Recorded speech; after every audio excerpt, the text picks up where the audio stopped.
ಸಾಮಾಜಿಕ ಸವಲತ್ತು. ಸರ್ಕಾರಿ ಇಲಾಖೆಗಳಲ್ಲಿರುವ ಸೇವಾ ಸೌಲಭ್ಯಗಳ ಕುರಿತ ಸರಣಿ ಕಾರ್ಯಕ್ರಮ. ಪ್ರಾಯೋಜಕರು ಜನಧ್ವನಿ ಸಮುದಾಯ ಬಾನುಲಿ ಕೇಂದ್ರ ಸರಗೂರು. ತಪ್ಪದೇ ಕೇಳಿ ಪ್ರತಿ ಮಂಗಳವಾರ ಬೆಳಿಗ್ಗೆ 10:20 ಹಾಗೂ ಗುರುವಾರ ಸಂಜೆ 4:30.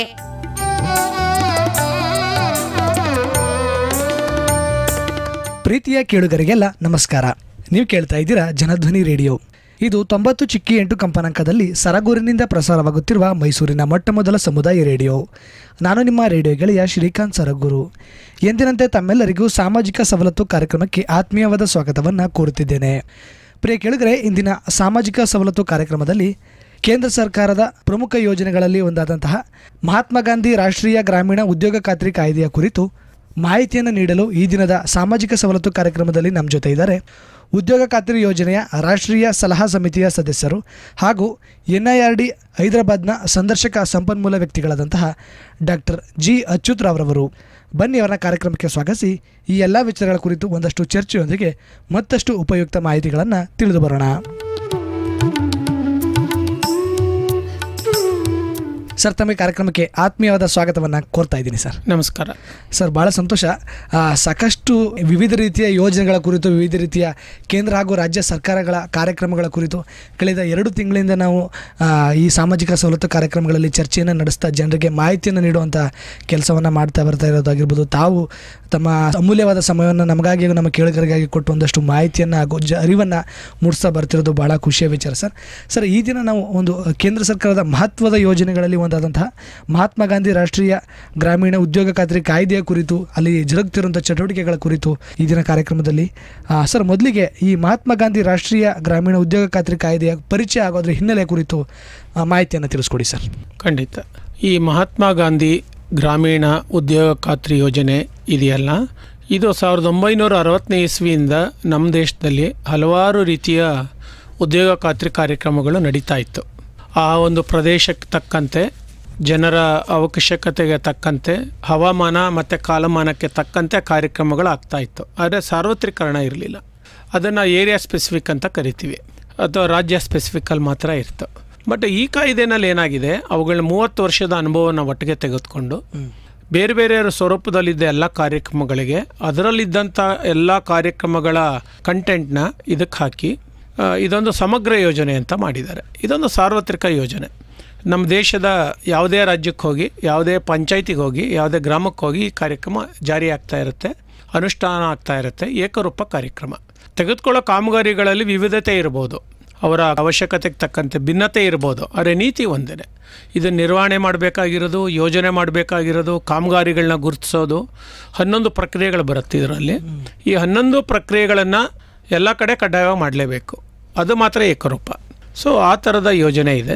ಸೊ ಇದು ನಾವು ಅರ್ಥ ಮಾಡ್ಕೊಳ್ಬೇಕಾಗಿರೋದು ಏನಪ್ಪ ಇದರ ಮುಖ್ಯವಾಗಿ ಅಂತ ಹೇಳಿದ್ರೆ, ಈ ರಾಷ್ಟ್ರೀಯ ಉದ್ಯೋಗ ಖಾತ್ರಿ ಯೋಜನೆ 2005ಕ್ಕೆ ಮೊದಲು ಇದನ್ನು ರಾಷ್ಟ್ರೀಯ ಗ್ರಾಮೀಣ ಉದ್ಯೋಗ ಖಾತ್ರಿ ಯೋಜನೆ ಅಂತ ಕರೀತಾ ಇದ್ರು, 2005ಕ್ಕೆ ಮೊದಲು. ಸೊ ಇದನ್ನು 23 ಆಗಸ್ಟ್ 2005ರಲ್ಲಿ ಇದನ್ನು ಕಾಯ್ದೆ ರೂಪವಾಗಿ ಅಂಗೀಕಾರ ಮಾಡಲಾಯಿತು ಲೋಕಸಭೆಯಲ್ಲಿ. ಆಗಿನ ಪ್ರಧಾನಿ ಇದ್ದಾರಲ್ಲ, ದಿವಂಗತ ಡಾಕ್ಟರ್ ಮನಮೋಹನ್ ಸಿಂಗ್ ಅವರು ಇದನ್ನು ಇನಿಷಿಯೇಟ್ ಮಾಡಿದ್ರು. ಆಗ ಕೇಂದ್ರದ ಗ್ರಾಮೀಣಾಭಿವೃದ್ಧಿ ಸಚಿವರಾಗಿ ರಘುವಂಶ ಪ್ರಸಾದ್ ಸಿಂಗ್ ಅಂತ ಇದ್ದರು. ಸೊ ಆಗ ಇದು ನರೇಗಾ ಕಾಯ್ದೆನ 22 ಮಾರ್ಚ್ 2005ರಲ್ಲಿ ಲೋಕಸಭೆಯಲ್ಲಿ ಮಾಡಬೇಕು ಅಂತ ಚರ್ಚೆ ಆಯಿತು. ಲೋಕಸಭೆಯಲ್ಲಿ 23 ಆಗಸ್ಟ್ 2005ರಲ್ಲಿ ಅನುಮೋದನೆ ಆಯಿತು. ಮಂಡನೆಯಾಗಿದ್ದು ಮಾರ್ಚಿನಲ್ಲಿ, ಆದರೆ ಅನುಮೋದನೆ ಆಗಿದ್ದು ಆಗಸ್ಟಲ್ಲಿ. ಅನೇಕ ಬಾರಿ ಇದು ರಿವ್ಯೂಗೆ ಹೋಯ್ತು, ಉಪಸಮಿತಿಗಳಿಗೆ ಹೋಯ್ತು, ಮತ್ತಿದು ಕಾಯ್ದೆ ಆಗಬೇಕಾ ಹಂತಕ್ಕೆ ಬಂತು. ಸೊ ಇದು ನಾವು ಅರ್ಥ ಮಾಡ್ಕೋಬೇಕು. ಸೊ 23 ಆಗಸ್ಟ್ 2005ರಲ್ಲಿ ಅನುಮೋದನೆ ಆಯಿತು ಲೋಕಸಭೆಯಲ್ಲಿ. ರಾಜ್ಯಸಭೆಯಲ್ಲಿ 2 ದಿನದಲ್ಲಿ ಆಯಿತು, 25 ಆಗಸ್ಟ್ 2005 ಅನುಮೋದನೆ ಆಯಿತು. ಇದಕ್ಕೆ ರಾಷ್ಟ್ರಪತಿಗಳು ಅಂಕಿತ ಹಾಕಿದ್ರು 5 ಸೆಪ್ಟೆಂಬರ್ 2005. ಇದು ಅರ್ಥ ಮಾಡ್ಕೋಬೇಕು. ಆಮೇಲೆ ಯೋಜನೆ ಅನುಷ್ಠಾನ ಶುರು ಮಾಡಿದ್ದು 2 ಫೆಬ್ರವರಿ 2006. ಆಗ ಬರೀ ಸೆಲೆಕ್ಟೆಡ್ ಜಿಲ್ಲೆಗಳಲ್ಲಿ ಆಯಿತು. 2008ರಲ್ಲಿ ಎಲ್ಲ ಜಿಲ್ಲೆಗಳಲ್ಲೂ ಮಾಡಬೇಕು, ದೇಶದ ಎಲ್ಲ ಜಿಲ್ಲೆಗಳಲ್ಲೂ ಈ ಕಾರ್ಯಕ್ರಮ ತರಬೇಕು ಅಂತ ಮಾಡಿದ್ರು. ಸೊ ಆ ಥರ ಇದು ಹಂತ ಹಂತವಾಗಿ ಜಾರಿ ಬಂದಂಥ ಕಾರ್ಯಕ್ರಮ. ಇದರಲ್ಲಿ ತುಂಬ ನಮ್ಮ ಕಲಿಕೆ ಇದೆ, ಅನುಭವ ಇದೆ, ಸಫಲತೆ ಇದೆ, ವಿಫಲತೆ ಇದೆ. ಎಲ್ಲೂ ಲೋಪದೋಷಗಳಾಗಬಾರ್ದು ಅಂತ ನೀತಿಯನ್ನು ಮಾಡಿರೋಂಥ ಏಕೈಕ ಕಾರ್ಯಕ್ರಮ ಇದನ್ನು ಮನಗಣಬೇಕು. ಇದರಲ್ಲಿ ಅನೇಕ ಪಾಲುದಾರ ಸಂಸ್ಥೆಗಳು ಕೈ ಜೋಡಿಸಿದ್ದಾರೆ. ಆಮೇಲೆ ಎಲ್ಲ ಇಲಾಖೆಗಳು ಇದರ ಅಂಡರ್ ಬರ್ತಾರೆ. ಅದು ಕೃಷಿ ಇರ್ಬೋದು, ತೋಟಗಾರಿಕೆ, ಪಶುಸಂಗೋಪನೆ, ಜಲಾನಯನ ಅಭಿವೃದ್ಧಿ, ಅರಣ್ಯ ಕೃಷಿ, ಆಯಿತಾ, ಮೀನುಗಾರಿಕೆ, ರೇಷ್ಮೆ ಕೃಷಿ, ಇವರೆಲ್ಲನೂ ಅದರೊಳಗಡೆ ಬರ್ತಾರೆ. ಆ ಥರದ ಒಂದು ಯೋಜನೆ ಇದು. ಸೊ ಈ ನಿಟ್ಟಿನಲ್ಲಿ ಹಾಗೆ ಅರ್ಥ ಮಾಡ್ಕೊಳ್ಳೋದು ತುಂಬ ಮುಖ್ಯ. ಸರ್, ಹಾಗಿದ್ರೆ ಈ ರಾಷ್ಟ್ರೀಯ ಗ್ರಾಮೀಣ ಉದ್ಯೋಗ ಖಾತ್ರಿ ಕಾಯ್ದೆಯ ಪ್ರಮುಖವಾದಂತಹ ಗುರಿ ಉದ್ದೇಶಗಳು ಯಾವ್ಯಾವು ಸರ್? ಇದು ತುಂಬ ನಿರ್ದಿಷ್ಟ ಗುರಿಗಳನ್ನ ಇದಕ್ಕೆ ನಾವು ಇಟ್ಕೊಂಡಿದ್ದೀವಿ. ಇದು ಮೊದಲನೇದಾಗಿ ಗ್ರಾಮೀಣ ಪ್ರದೇಶದಲ್ಲಿ ಮಾತ್ರ ಇದು ಜಾರಿಯಾಗುವಂಥದ್ದು. ಮತ್ತು ಎರಡನೇದು, ಇದು ಜಾರಿ ಆಗೋದು, ಅನುಷ್ಠಾನ ಆಗೋದು ಗ್ರಾಮ ಪಂಚಾಯಿತಿಗಳ ಮುಖಾಂತರನೇ. ನಮ್ಮ ಗ್ರಾಮ ಪಂಚಾಯಿತಿ ಅಂತ ಕರಿತೀವಿ, ಬೇರೆ ರಾಜ್ಯಗಳಲ್ಲಿ ಬೇರೆ ಕರೀತಾರೆ ಅದನ್ನು, ಮಂಡಲ್ ಪಂಚಾಯಿತಿ ಅಂತಾರೆ, ಈ ಥರ ಬೇರೆ ಬೇರೆ ಹೆಸರುಗಳು ಇಟ್ಕೊಂಡಿದ್ದಾರೆ. ಆದರೆ ಇದು ಸ್ಥಳೀಯ ಸಂಸ್ಥೆ ಮುಖಾಂತರನೇ ಆಗೋದು. ಸೊ ಈ ಸ್ಥಳೀಯ ಸಂಸ್ಥೆಗಳು ನೇರ ಸರ್ಕಾರ, ಇದು ಪ್ರಾತಿನಿಧಿಕ ಸರ್ಕಾರ ಅಲ್ಲ. ಅದೇ ತಾಲೂಕ್ ಪಂಚಾಯಿತಿ, ಜಿಲ್ಲಾ ಪಂಚಾಯಿತಿ, ರಾಜ್ಯ ಸರ್ಕಾರಗಳು ಅದು ಪ್ರಾತಿನಿಧಿಕ ಸರ್ಕಾರ. ಇದು ನೇರ ಸರ್ಕಾರ ಅಂದರೆ ಜನವೇ ನೇರವಾಗಿ ಭಾಗವಹಿಸಿ ಚರ್ಚೆ ಮಾಡಿ ನನಗಿದು ಬೇಕು ಅಂತ ಕೇಳ್ಬೋದು ಎಲ್ಲಿ, ಗ್ರಾಮ ಸಭೆಯಲ್ಲಿ. ಸೊ ಹಾಗಾಗಿ ಇದಕ್ಕೆ ತುಂಬ ಮಹತ್ವ ಇದೆ. ಸೊ ಯಾವುದೇ ಆ ಪ್ರದೇಶದಲ್ಲಿ ವಾಸ ಮಾಡ್ತಿರೋ ವ್ಯಕ್ತಿ, ಅವರಿಗೆ ಜಮೀನು ಇರಲಿ, ಜಮೀನು ಇಲ್ಲದೇ ಇರಲಿ, ಭೂ ರಹಿತ ಇರಲಿ, ಭೂ ಒಡೆತನ ಇರಲಿ, ಸಣ್ಣ ಹಿಡುವಳಿ ಇರಲಿ, ದೊಡ್ಡ ಹಿಡುವಳಿ ಇರಲಿ, ನನಗೆ ಉದ್ಯೋಗ ಬೇಕು ಅಂತ ಹೇಳಿದ್ರೆ ಅವ್ನಿಗೆ ಉದ್ಯೋಗ ಕೊಡಬೇಕು ಅನ್ನೋದು ಈ ಕಾರ್ಯಕ್ರಮದ ಮೂಲ ಆಶಯ. ಕನಿಷ್ಠ ವರ್ಷದಲ್ಲಿ ಆ ಕುಟುಂಬಕ್ಕೆ 100 ದಿನ ಮಾನವ ದಿನಗಳ ಕೆಲಸ ಕೊಡಬೇಕು ಅಂತ. ಈ 100 ಮಾನವ ದಿನಗಳು ಅವರ ಮನೆಯಲ್ಲಿ ಅರ್ಹ ಇರೋರು ಎಲ್ಲರೂ ಮಾಡ್ಬೋದು. 100 ದಿನಕ್ಕೆ ಕ್ಯುಮ್ಯುಲೇಟಿವ್ ಆಗಿ ಪೇಮೆಂಟ್ ಆಗುತ್ತೆ. ಕೆಲವು ಬಾರಿ 150 ದಿನಗಳು ಕೊಟ್ಟಿದ್ದಾರೆ. ಬರಗಾಲ ಅಂತ ಡಿಕ್ಲೇರ್ ಆಗಿರೋ ಘೋಷಣೆ ಆಗೋ ಜಿಲ್ಲೆ, ತಾಲೂಕುಗಳಲ್ಲಿ 150 ದಿನ ಕೊಟ್ಟಿರೋ ಉದಾಹರಣೆಗಳು ನಾವು ನೋಡ್ತಾ ಇದ್ದೀವಿ. ಕನಿಷ್ಠ 100 ದಿನ. ಬಟ್ ರಾಜ್ಯ ಸರ್ಕಾರ ಮುಂದುವರೆದ್ಬೇಕಾದ್ರೆ 150 ದಿನನೂ ಕೊಡ್ಬೋದು. ಈಗೊಂದು ಚರ್ಚೆ ನಡೀತಾ ಇದೆ, ವರ್ಷಕ್ಕೆ 200 ದಿನ ಕೊಟ್ಟರೆ ಒಳ್ಳೆಯದು ಅನ್ನೋದು ಚರ್ಚೆ ನಡೀತಾ ಇದೆ. ಇದು ಗಮನಿಸಬೇಕು. ಆಮೇಲೆ ಇದು ಪ್ರತಿ 100 ಮಾನವ ದಿನ ಕುಟುಂಬಕ್ಕೆ ಸಿಗೋದು ಆ ಆರ್ಥಿಕ ವರ್ಷದಲ್ಲಿ. ಇದಕ್ಕೆ ಆರ್ಥಿಕ ವರ್ಷ ಶುರು ಆಗೋದು 1 ಏಪ್ರಿಲ್, ಮುಗಿಯೋದು ಮಾರ್ಚ್ 31. ಅಷ್ಟರೊಳಗಡೆ ಅವರು ಅದನ್ನು ಪಡ್ಕೋಬೇಕು. ಸೊ ಇದು ನಿಮಗೆ ಇರಬೇಕು. ಆಮೇಲೆ ಆ ಕುಟುಂಬದಿಂದ ಯಾರಾದರೂ ಒಬ್ಬರು ಕೆಲಸ ಮಾಡ್ಬೋದು ಅಥವಾ 3-4 ಜನ ಸೇರಿಕೊಂಡು ಮಾಡ್ಬೋದು. ಸೊ ಇಲ್ಲಿ 2 ಥರ ಕಾಮಗಾರಿಗಳಿರುತ್ತೆ. ಒಂದು ವೈಯಕ್ತಿಕ ಕಾಮಗಾರಿಗಳು, ಇನ್ನೊಂದು ಸಮುದಾಯ ಕಾಮಗಾರಿಗಳು ಅಂತ 2 ಭಾಗ ನಾವು ಮಾಡಿದ್ದೀವಿ. ವೈಯಕ್ತಿಕ ಕಾಮಗಾರಿಗಳು ಅಂದರೆ ಅವರ ವೈಯಕ್ತಿಕ ಆಸ್ತಿಗಳು ನಿರ್ಮಾಣ ಆಗುತ್ತೆ. ಇವತ್ತಲ್ಲ ನಾಳೆ ಅದರಿಂದ ಅವರ ಜೀವನಾಧಾರ ಬೆಳೀತದೆ. ಆ ಜೀವನಾಧಾರದಿಂದ ಅವರಿಗೆ ಆದಾಯ ಬರುತ್ತೆ. ಇದು ಅರ್ಥ ಮಾಡ್ಕೋಬೇಕು. ಸಮುದಾಯ ಆಸ್ತಿಗಳು ಅಂದರೆ ಇಡೀ ಸಮುದಾಯಕ್ಕೆ ಉಪಯೋಗ ಆಗುತ್ತೆ. ಸೊ ಅದರಿಂದ ಸಮುದಾಯದಲ್ಲಿ ಒಂದು ಆರೋಗ್ಯಕರ ಅಂಶಗಳಿರುತ್ತೆ, ಸ್ವಾಸ್ಥ್ಯ ಅಂಶಗಳಿರ್ತದೆ, ಪರಿಸರ ಮುಖ್ಯವಾಗಿ ಎಲ್ಲ ಜೀವಿಗಳಿಗೂ ಬೇಕಾದಂಥದ್ದು ಮಾಡ್ಕೊಳ್ಳೋಕ್ಕಿಲ್ಲ ಅವಕಾಶ ಇದೆ. ಆದರೆ ಸಮುದಾಯದವರು ಮುಂದೆ ಬರಬೇಕು. ಇದರಲ್ಲಿ ಮುಖ್ಯವಾಗಿ ಯಾರು ಬರ್ತಾರೆ ಅಂದರೆ ಭೂರಹಿತ ಕಾರ್ಮಿಕರು ಬರ್ತಾರೆ. ಸೊ ಜಮೀನು ಇರೋರು, ಚಿಕ್ಕ ಹಿಡುವಳಿದಾರರು ಏನು ಮಾಡ್ತಾರೆ, ಅವರ ಆಸ್ತಿ ನಿರ್ಮಾಣ ಮಾಡ್ಕೊತಾರೆ. ಅದಾಗ್ಯೂ ನಮಗೆ ಇನ್ನೂ ಉದ್ಯೋಗ ಬೇಕು, ಅವಕಾಶ ಇದೆ ಅಂದರೆ ಆ ಪಂಚಾಯತಿನಲ್ಲಿ ಸಮುದಾಯ ಆಸ್ತಿ ನಿರ್ಮಾಣ ಕಾರ್ಯಕ್ರಮಗಳಲ್ಲಿ ಭಾಗಿಯಾಗ್ಬೋದು. ಸೊ ಅದು ಮುಂದೆ ಏನಂತ ನಾವು ಅರ್ಥ ಮಾಡ್ಕೊಳ್ಳೋಣ.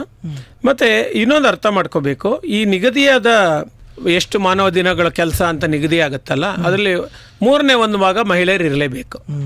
ಇದು ಬೇಕಾದರೆ 50% ಇರ್ಬೋದು. ಆಯಿತಾ. ಆಮೇಲೆ ಎಲ್ಲರಿಗೂ ಸಮಾನ ವೇತನ, ಸಮಾನ ಕೂಲಿ, ಸಮಾನ ವೇತನ. ಇಲ್ಲಿ ಭೇದ ಭಾವ ಇಲ್ಲ, ಮಹಿಳೆಗೆ ಬೇರೆ ಪುರುಷನಿಗೆ ಬೇರೆ ಅಂತಿಲ್ಲ. ಎಲ್ಲರೂ ಎಲ್ಲ ಕೆಲಸವನ್ನು ಮಾಡಬೇಕು. ಆಮೇಲೆ ಇಲ್ಲಿ ತೆಗೆದುಕೊಳ್ಳುವ ಕಾಮಗಾರಿಗಳು ಮಾನವ ಶಕ್ತಿ ಹಾಕಬೇಕು, ಯಂತ್ರಗಳು ತಂದು ಮಾಡಿಸೋದಲ್ಲ. ಸಲಕರಣೆಗಳು ತಗೋಬೋದು, ಅದು ಪಂಚಾಯಿತಿಯವರೇ ಕೊಡಿಸ್ತಾರೆ. ಆದರೆ ಯಂತ್ರಗಳು ತಂದು ಮಾಡಿಸಂಗಿಲ್ಲ. ಇದು ಅರ್ಥ ಮಾಡ್ಕೋಬೇಕು. ಹಾಗಾಗಿ ಮಾನವ ಶಕ್ತಿ ವಿನಿಯೋಗ ಆಗುವಂಥ ಕಾಮಗಾರಿಗಳನ್ನೇ ತಗೊಳ್ಬೇಕು. ಇದಕ್ಕೆ ಅನ್ಸ್ಕಿಲ್ಡ್ ಲೇಬರ್ಸ್ ಅಂತ ಕರಿತೀವಿ ನಾವು. ಹೌದು, ಆಯಿತಾ. ಅವ್ರಿಗೆ ಇಲ್ಲಿ ಅವಕಾಶ ಇದೆ. ಅಲ್ಪ ಪ್ರಮಾಣದಲ್ಲಿ ಸ್ಕಿಲ್ಡ್ ಲೇಬರ್ಸ್ ಬೇಕಾಗತ್ತೆ. ಅದು ಮುಂದೆ ಏನಂತ ನಾನು ಹೇಳ್ತೀನಿ. ಆವಾಗ ಸ್ಕಿಲ್ಡ್ ಲೇಬರ್ಸ್ ನಮಗೆ ಬೇಕು ಅಂತ ಮೊದಲೇ ಅವರು ಬೇಡಿಕೆ ಸಲ್ಲಿಸಿದ್ರೆ ಅದಕ್ಕೆ ಬೇಕಾಗಿರುತ್ತ ಪೇಮೆಂಟು ಆ್ಯಕ್ಟ್ನಲ್ಲಿ ಮಾಡಲಿಕ್ಕೆ ನಮಗೆ ಅವಕಾಶ ಇದೆ. ಇದರಲ್ಲಿ ಮಹಿಳೆಯರು ಕಾಮಗಾರಿಗೆ 50% ಬೇಕಾದ್ರೂ ಬರ್ಬೋದು. ಈಗ ಉತ್ತರ ಕರ್ನಾಟಕ ಪ್ರದೇಶದಲ್ಲಿ ಮಳೆ ಬರಗಾಲ ಜಾಸ್ತಿ ಇರೋ ಪ್ರದೇಶಗಳಲ್ಲಿ, ಮಳೆ ಕಡಿಮೆ ಬರೋ ಪ್ರದೇಶಗಳಲ್ಲಿ ನಾವು ಏನು ನೋಡ್ತೀವಿ, ಮಹಿಳೆಯರ ಸಂಖ್ಯೆ ಜಾಸ್ತಿ ಇದೆ ಭಾಗವಹಿಸೋಕ್ಕೆ. ಯಾಕಂದರೆ ಮನೆ ಹತ್ತಿರದಲ್ಲೇ ಕಾಮಗಾರಿ ಸಿಗತ್ತೆ, ಗ್ರಾಮದ ಹತ್ತಿರದಲ್ಲೇ ಕಾಮಗಾರಿ ಸಿಗತ್ತೆ. ಯಾರು ಕೆಲಸ ಬೇಕು ಅಂತ ಕೇಳ್ತಾರೆ, ಅವರು ವಾಸ ಮಾಡುವ ಸ್ಥಳದಿಂದ 5 ಕಿಲೋಮೀಟರ್ ರೇಡಿಯಸ್ಸಲ್ಲಿ ಅವ್ರು ಕೆಲಸ ಕೊಡಬೇಕಂತ ನಿಯಮ ಇದೆ. ಅಲ್ಲಿ ಅವ್ರ ಕಾಮಗಾರಿ 5 ಕಿಲೋಮೀಟರ್ಗಿಂತ ದೂರ ಆಯಿತು ಅಂದರೆ ಅವರಿಗೆ ಪ್ರಯಾಣ ಭತ್ಯೆ ಕೊಡಬೇಕಂತ ನಿಯಮ ಇದೆ. ಇದು ಮೊದಲೇ ಅವರು ಪಂಚಾಯಿತಿಯವರು ಅವರ ವೆಬ್ಸೈಟ್ನಲ್ಲಿ ಪ್ಲ್ಯಾನ್ನಲ್ಲಿ ಹಾಕಿರಬೇಕು. ಇಷ್ಟು ಜನಕ್ಕೆ ಇಷ್ಟು ದೂರ ಹೋಗ್ತಾರೆ, ಅವ್ರಿಗೆ ನಾವು ಪ್ರಯಾಣ ಭತ್ಯೆ ಕೊಡಬೇಕು, ಈ ಭತ್ಯೆಗಳಂತ ಇದೆ. ಹೌದು. ಸೊ ಅದ್ರ ಬಗ್ಗೆ ಮುಂದೆ ಅರ್ಥ ಮಾಡ್ಕೊಳ್ಳೋಣ, ಅಲ್ಲಿ ಪಡ್ಕೊಳ್ಳಿಕ್ಕೆ ಅವಕಾಶ ಇದೆ. ಸೊ ಹಾಗಾಗಿ ಇದರಲ್ಲಿ ತೆಗೆದುಕೊಳ್ಳುವಂಥ ಕಾಮಗಾರಿಗಳೆಲ್ಲ ಬಾಳಿಕೆ ಬರಬೇಕು, ಶಾಶ್ವತವಾಗಿರಬೇಕು. It is not a temporary by nature. ಈಗ ಮಾಡಿದೆ 3 ತಿಂಗಳಿಗೆ ಹಾಳಾಯಿತು, ಮಳೆ ಬಂತು ಕೊಚ್ಕೊಂಡೋಯ್ತು, ಇನ್ನೊಂದು ಅನ್ನಂಗಿಲ್ಲ. ಶಾಶ್ವತವಾಗಿ ಬಾಳಿಕೆ ಬರಬೇಕು. ಒಂದು ವ್ಯಕ್ತಿ ಅಥವಾ ಕುಟುಂಬ ಅದನ್ನು ಬಳಸಬೇಕು, ಇಲ್ಲ ಸಮುದಾಯ ಅದನ್ನು ಬಳಸಬೇಕು. ಒಂದು ಪ್ರದೇಶದಲ್ಲಿ ಕಾಮಗಾರಿಗಳಾಗಿದೆ ಅಂತ ನಾವು ನೋಡಿದ್ರೆ, ಪಂಚಾಯಿತಿ ಪ್ರದೇಶದಲ್ಲಿ ಈಗ 20 ವರ್ಷ ಆಗ್ತಾ ಬಂತು, ಅನೇಕ ಅಭಿವೃದ್ಧಿ ಇದನ್ನು ನಾವು ನೋಡಬೇಕು. ಅದು ಜೀವನಾಧಾರಕ್ಕೆ ಕಾರಣ ಆಗಬೇಕು. ಜೀವನಕ್ಕೆ ಆಧಾರ, ಉದ್ಯೋಗಕ್ಕೆ ಆಧಾರ, ಆದಾಯಕ್ಕೆ ಆಧಾರ. ಇಂಥ ಕಾಮಗಾರಿಗಳನ್ನೇ ತಗೊಳ್ಬೇಕು. ವೇಸ್ಟ್ ಮಾಡೋವಂಥ ಕಾಮಗಾರಿಗಳು ತೊಗೊಳಕ್ಕೆ ಬರೋಲ್ಲ. ಸರ್ಕಾರ ಕೊಡುವ ಬೇರೆ ಬೇರೆ ಸ್ಕೀಮ್ಗಳಲ್ಲಿ ತೆಗೆದುಕೊಳ್ಳೋ ಕಾಮಗಾರಿಗಳನ್ನ ಇದರಲ್ಲಿ ಮಾಡೋಕ್ಕೆ ಬರೋಲ್ಲ. ಅರ್ಥ ಆಯ್ತಾ? ಸೊ ಈ ಅಂಶಗಳು ಇದರಲ್ಲಿದೆ. ಸೊ ಇದಕ್ಕಾಗಿ ಕೂಲಿಗಾಗಿ ಅರ್ಜಿದಾರರು ಏನು ಮಾಡಬೇಕು? ಅರ್ಜಿ ಹಾಕಬೇಕು, ಜಾಬ್ ಕಾರ್ಡ್ ತೊಗೊಳ್ಬೇಕು, ಅದು ಮಸ್ಟ್. ಜಾಬ್ ಕಾರ್ಡ್ ಇದ್ದು ನೋಂದಣಿಯಾದ ವ್ಯಕ್ತಿಗೆ ಮಾತ್ರ ಕೂಲಿ ಕೊಡಬೇಕಂತ ಇರೋದು. ಆಮೇಲೆ ಜಾಬ್ ಕಾರ್ಡ್ ಇರೋರು ನಾನು ಕೂಲಿ ಬೇಕು ಅಂತ ಅರ್ಜಿ ಕೊಡ್ಬೇಕು ಪಂಚಾಯತಿಗೆ. ಆಯಿತಾ? ಅರ್ಜಿನ ರಿಸೀವ್ ಮಾಡಾದ್ಮೇಲೆ 15 ದಿನದೊಳಗೆ ಅವರು ಕೂಲಿ ಕೊಡ್ಬೇಕು. ನಾವು ಕನಿಷ್ಠ 15 ದಿನದ ಒಳಗಡೆ ಕೊಡಬೇಕು. ನಾಳೆನೇ ಕೊಡ್ಬೋದು, ನಾಡಿದ್ದೇನೆ ಕೊಡ್ಬೋದು, ಗರಿಷ್ಠ 15 ದಿನ ದಾಟಬಾರ್ದು. ಅರ್ಥ ಆಯ್ತಾ? ಸೊ ಈ ಎಲ್ಲ ಅಂಶಗಳು ಇದರೊಳಗಡೆ ಸೇರಿಕೊಂಡಿದೆ. ಆಮೇಲೆ ಒಂದು ವೇಳೆ ಅವ್ರು 15 ದಿನದೊಳಗಡೆ ನಾವು ಅವ್ರಿಗೆ ಕೂಲಿ ಕೊಡಲಿಲ್ಲ ಅಂದರೆ ಅವ್ರಿಗೆ ನಾವು ಪರಿಹಾರ ಭತ್ಯೆ ಕೊಡಬೇಕಂತ ನಿಯಮ ಇದೆ.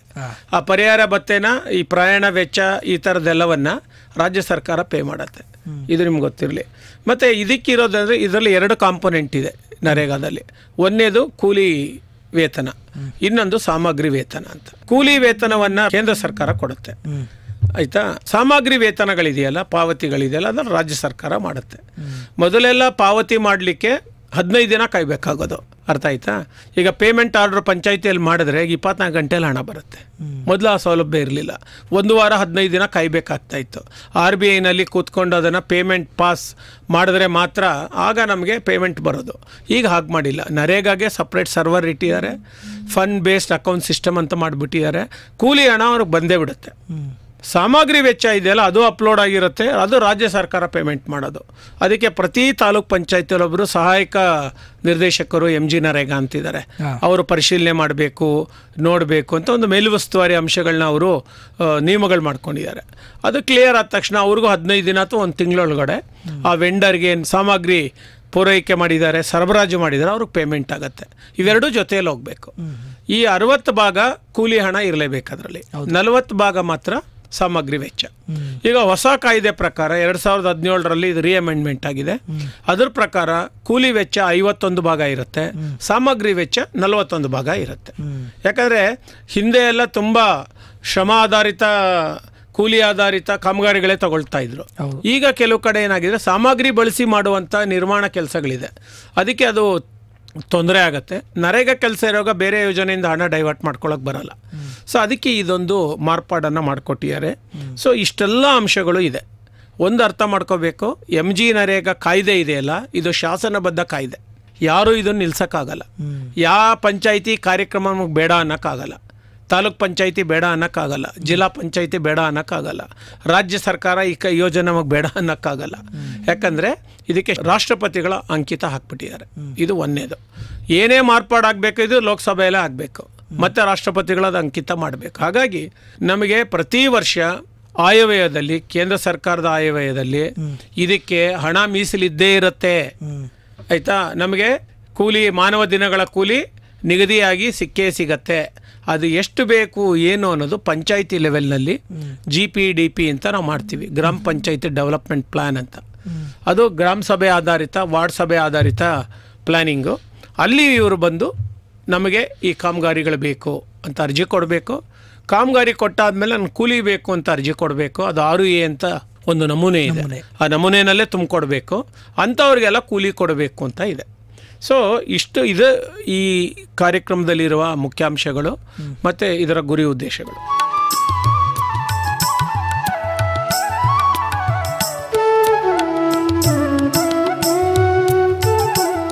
ಸರ್, ಹಾಗಿದ್ರೆ ಈ ರಾಷ್ಟ್ರೀಯ ಗ್ರಾಮೀಣ ಉದ್ಯೋಗ ಖಾತ್ರಿ ಕಾಯ್ದೆಯ ಚಟುವಟಿಕೆಗಳನ್ನಾಗಿರ್ಬೋದು, ಅದರ ಅನುಷ್ಠಾನವನ್ನು ಕೇಂದ್ರ ಸರ್ಕಾರದ ಯಾವ ಇಲಾಖೆ ಅಥವಾ ನಿರ್ದೇಶನಾಲಯ ಅದನ್ನ ನಿರ್ವಹಣೆ ಮಾಡ್ತಾ ಇದೆ ಸರ್? ಅದು ಅಲ್ಲೂ ಗ್ರಾಮೀಣಾಭಿವೃದ್ಧಿ ಸಚಿವಾಲಯ ಕೇಂದ್ರ ಸರ್ಕಾರ, ಇಲ್ಲೂ ಗ್ರಾಮೀಣಾಭಿವೃದ್ಧಿ ಪಂಚಾಯತ್ ರಾಜ್ ಇಲಾಖೆ.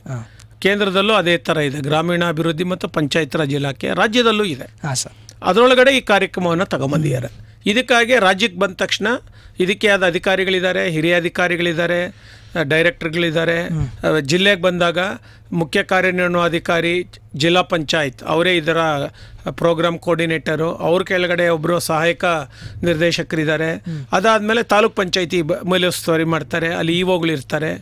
ಇಒ ಜೊತೆಯಲ್ಲಿ ಒಬ್ಬರು ಎ ಡಿ ಅಂತ ಬಂದಿದ್ದಾರೆ, ಈಗ MG ನರೇಗಾ ಎ ಡಿ ಅಂತಿದ್ದಾರೆ. ಬಟ್ ಇದೆಲ್ಲ ಯೋಜನೆ ತಯಾರು ಮಾಡೋದು, ಅದನ್ನು ಸಬ್ಮಿಟ್ ಮಾಡೋದು, ಅನುಮೋದನೆ ತೆಗೆದುಕೊಳ್ಳೋದೆಲ್ಲ ಪಂಚಾಯತಿ ಕೆಲಸ, ಜಾರಿ ಮಾಡೋದು ಪಂಚಾಯತಿ ಕೆಲಸ. ಆಯಿತಾ? ಅದಕ್ಕೆ ಅವ್ರು ಏನು ಮಾಡ್ತಾರೆ, NMR ಜನರೇಟ್ ಮಾಡಬೇಕು, ನೆಟ್ ಮ್ಯಾಂಡೇಸ್ ರಿಪೋರ್ಟ್ ಅಂತೇಳಿ. ಈ ಪಂಚಾಯತಿನಲ್ಲಿ ಸೋಮವಾರದಿಂದ ಶನಿವಾರದವರೆಗೂ ಇಷ್ಟು ಜನಕ್ಕೆ ನಾವು ಕೆಲಸ ಮಾಡ್ತೀವಿ, ಇಂತಿಂಥ ಕಾಮಗಾರಿ ಗುರುತಿಸ್ಕೊಂಡಿದ್ದೀವಿ, ಇದಕ್ಕಿಷ್ಟು ಮಾನವ ದಿನಗಳು ಬೇಕು, ಎಷ್ಟು ಜನ ಅದರಲ್ಲಿ ಭಾಗಿಯಾಗ್ತಾರೆ ಅಂತ ಅದೊಂದು ಪ್ಲ್ಯಾನ್ ಮಾಡ್ಕೋಬೇಕು. ಅದ್ರ ಪ್ರಕಾರ ಸಬ್ಮಿಟ್ ಮಾಡಿರಬೇಕು. ಅಲ್ಲಿಂದ ಅನುಮೋದನೆ ಬರುತ್ತೆ. ಅನುಮೋದನೆ ಬಂದ ತಕ್ಷಣ ಇವರು ಕಾಮಗಾರಿ ಮಾಡಿಸ್ತಾ ಇರೋದು. ಇಷ್ಟು ಸರಳ ಇದೆ. ನಿರ್ವಹಣೆ ಬಾಬ್ತೆಲ್ಲ ಬಂದಾಗ ಇದು ಪಂಚಾಯತಿ ಅವ್ರದ್ದೇ ಜವಾಬ್ದಾರಿ. ತಾಲೂಕ್ ಪಂಚಾಯತಿ ಬರೀ ಮೇಲುಸ್ತುವಾರಿ, ಆಮೇಲೆ ಅಕೌಂಟ್ಸ್ ನೋಡೋದು, ಸಲಹೆ ಮಾರ್ಗದರ್ಶನ ಮಾಡೋದು ಲೈನ್ ಡಿಪಾರ್ಟ್ಮೆಂಟ್. ಜಿಲ್ಲೆಗೆ ಬಂದಾಗ ಒಟ್ಟಾರೆ ಯೋಜನೆ ಮಾಡೋದು, ಜಿಲ್ಲಾ ಯೋಜನೆ ತಯಾರು ಮಾಡೋದು, ಅದಕ್ಕೆ ಬೇಕಾಗಿರೋ ನೀತಿಗಳು ಮಾಡೋದು, ಆಮೇಲೆ ಜಿಲ್ಲಾ ಮಟ್ಟದ ಅಧಿಕಾರಿಗಳನ್ನ ಇದಕ್ಕೆ ಜೋಡಿಸೋದು. ಆಯಿತಾ? ಏನಾದ್ರು ದೂರುಗಳು ಬಂದರೆ ಅದನ್ನ ಪರಿಹಾರಗಳು ಮಾಡೋದು. ದೂರುಗಳು ಇಟ್ಕೊಂಡು ಕೂತ್ಕೊಳ್ಳೋದಲ್ಲ, ನಿವಾರಣೆ ಮಾಡಬೇಕು. ತಾಲೂಕಿನಲ್ಲೂ ಅದೇ ಥರ ಮಾಡಬೇಕು. ಕೆಲವೊಮ್ಮೆ ಅದು ಇಒ ಬಿಟ್ಟು CO ಸಾಹೇಬ್ರಿಗೆ ಹೊಟ್ಟೋಗಿರುತ್ತೆ, ಅಲ್ಲೂ ಅವರು ಅದನ್ನು ಸಭೆ ಮಾಡಿ ಇದಕ್ಕೆ ಏನು ಮಾಡಬೇಕು, ಪರಿಹಾರ ಸೂಚಿಸಬೇಕು ಅಂತ ಪ್ರತಿಯೊಂದು ಅಂಶಗಳನ್ನು ವಿಕೇಂದ್ರೀಕರಣ ಆಡಳಿತ ವ್ಯವಸ್ಥೆನಲ್ಲಿ ಕೊಟ್ಬಿಟ್ಟಿದ್ದಾರೆ. ಹಾಗಾಗಿ ಎಲ್ಲದಕ್ಕೂ ನಾವು ಕೇಂದ್ರ ಸರ್ಕಾರದ ಕಡೆ ನೋಡುವ ಅವಶ್ಯಕತೆ ಇಲ್ಲ. ಪ್ರಾದೇಶಿಕತೆಗೆ ಅನುಗುಣವಾಗಿ, ಸಮುದಾಯ ಆಧಾರಿತ ಬೇಡಿಕೆಗೆ ಅನುಗುಣವಾಗಿ ಈ ಕಾರ್ಯಕ್ರಮ ಮಾಡಬೇಕು. ಇದು ತುಂಬ ಮುಖ್ಯ. MG ನರೇಗಾ ಕಾರ್ಯಕ್ರಮ ಇದು ಬೇಡಿಕೆ ಆಧಾರಿತ ಕಾರ್ಯಕ್ರಮ, ಗುರಿ ಆಧಾರಿತ ಕಾರ್ಯಕ್ರಮ ಅಲ್ಲ. ಎಲ್ಲ ಪಂಚಾಯಿತಿಯಲ್ಲೂ ಒಂದೇ ಥರ ಗುರಿ ನಿಗದಿ ಮಾಡೋಕ್ಕಾಗಲ್ಲ. ಇದನ್ನ ನಾವು ಅರ್ಥ ಮಾಡ್ಕೋಬೇಕು. ಏನೇನು ಕಾಮಗಾರಿ ಬೇಕು, ವೈಯಕ್ತಿಕ ಕಾಮಗಾರಿ ಮತ್ತು ಸಮುದಾಯ ಕಾಮಗಾರಿಗಳನ್ನ ಪಟ್ಟಿ ಮಾಡ್ಕೊಂಡಾದ್ಮೇಲೆ ಪ್ಲ್ಯಾನ್ ಮಾಡ್ತಾರೆ. ಸೊ ಆಗ ಎಷ್ಟು ನಮ್ಮಲ್ಲಿ ಜಾಬ್ ಕಾರ್ಡ್ ಇದೆ ಅಂತ ನೋಡ್ತಾರೆ, ಎಷ್ಟು ಜನ ನಮಗೆ ಕೂಲಿ ಬೇಕು ಅಂತ ಕೇಳಿದ್ದಾರೆ, ಮಹಿಳೆಯರು ಇದ್ದಾರಾ, ಪುರುಷರಿದ್ದಾರಾ, ಎರಡೂ ಬ್ಯಾಲೆನ್ಸ್ ಮಾಡಬೇಕು. ಯುವಕರು ಇದ್ದಾರಾ, ಎಲ್ಲ ವಯಸ್ಸಾದವರೇ ಬಂದುಬಿಟ್ರೆ ಕೆಲಸ ಸಾಗೋದಿಲ್ಲ. ಯುವಕರು ಬೇಕು ತಾನೇ ಒಳಗಡೆ, ಅವ್ರು ಇದ್ದಾರಾ ಅಂತ ನಾವು ನೋಡ್ತೀವಿ. ಸೊ ಅವೆಲ್ಲ ನೋಡಿ ಕಾಂಬಿನೇಷನ್ ಮಾಡ್ತಾರೆ, ಪರ್ಮನೆಂಟೇಷನ್ ಕಾಂಬಿನೇಷನ್ ಅಂತ ಮಾಡ್ತಾರೆ. ಆಯಿತಾ? ಅದರಲ್ಲಿ ಒಬ್ಬ ರೋಜ್ಗಾರ್ ವ್ಯಕ್ತಿ ಒಬ್ಬ ನೇಮಿಸ್ತಾರೆ, ಕಾಂಟ್ರಾಕ್ಟರ್ ಇರ್ತಾನೆ, ಮೇಲುಸ್ತುವಾರಿ ವ್ಯಕ್ತಿ ಅಂತೀವಿ ಅವನ್ನ, ಮೇಸ್ತ್ರಿ ಬೇಕವಾಗಿ. ಅವರ ಅಂಡರ್ನಲ್ಲಿ 25 ಜನಕ್ಕೆ ಒಬ್ಬರು ನೇಮಿಸ್ಬೋದು ಅಂತ ನಿಯಮ ಇದೆ. ಸೊ ಅವರ ಮೇಲುಸ್ತುವಾರಿನಲ್ಲಿ ಕಾಮಗಾರಿ ಶುರು ಆಗಬೇಕು. ಮಾರ್ಕಿಂಗ್ ಮಾಡೋದು, ಅಲ್ಲಿ ಮಸ್ಟರ್ನ ಮೇಂಟೈನ್ ಮಾಡೋದು, ಅಟೆಂಡೆನ್ಸ್ ತೆಗೆದುಕೊಳ್ಳೋದು, ಮತ್ತು ಕೆಲವು ಮೂಲಭೂತ ಸೌಲಭ್ಯಗಳು ಕೊಡಬೇಕಿದೆ ಕಾರ್ಮಿಕರಿಗೆ ಅಂತ ಇದೆ. ಮುಖ್ಯವಾಗಿ ಕುಡಿಯೋ ನೀರಿನ ವ್ಯವಸ್ಥೆ, ಶೌಚಾಲಯ, ನೆರಳು, ಮತ್ತು ಯಾರಾದರೂ ತಾಯಂದ್ರು ಬಂದ್ಬಿಟ್ರೆ ಅವ್ರ ಮಕ್ಕಳು ನೋಡ್ಕೊಳ್ಳೋಕ್ಕೆ ಶಿಶುಪಾಲನಾ ಕೇಂದ್ರ ಮಾಡಬೇಕು.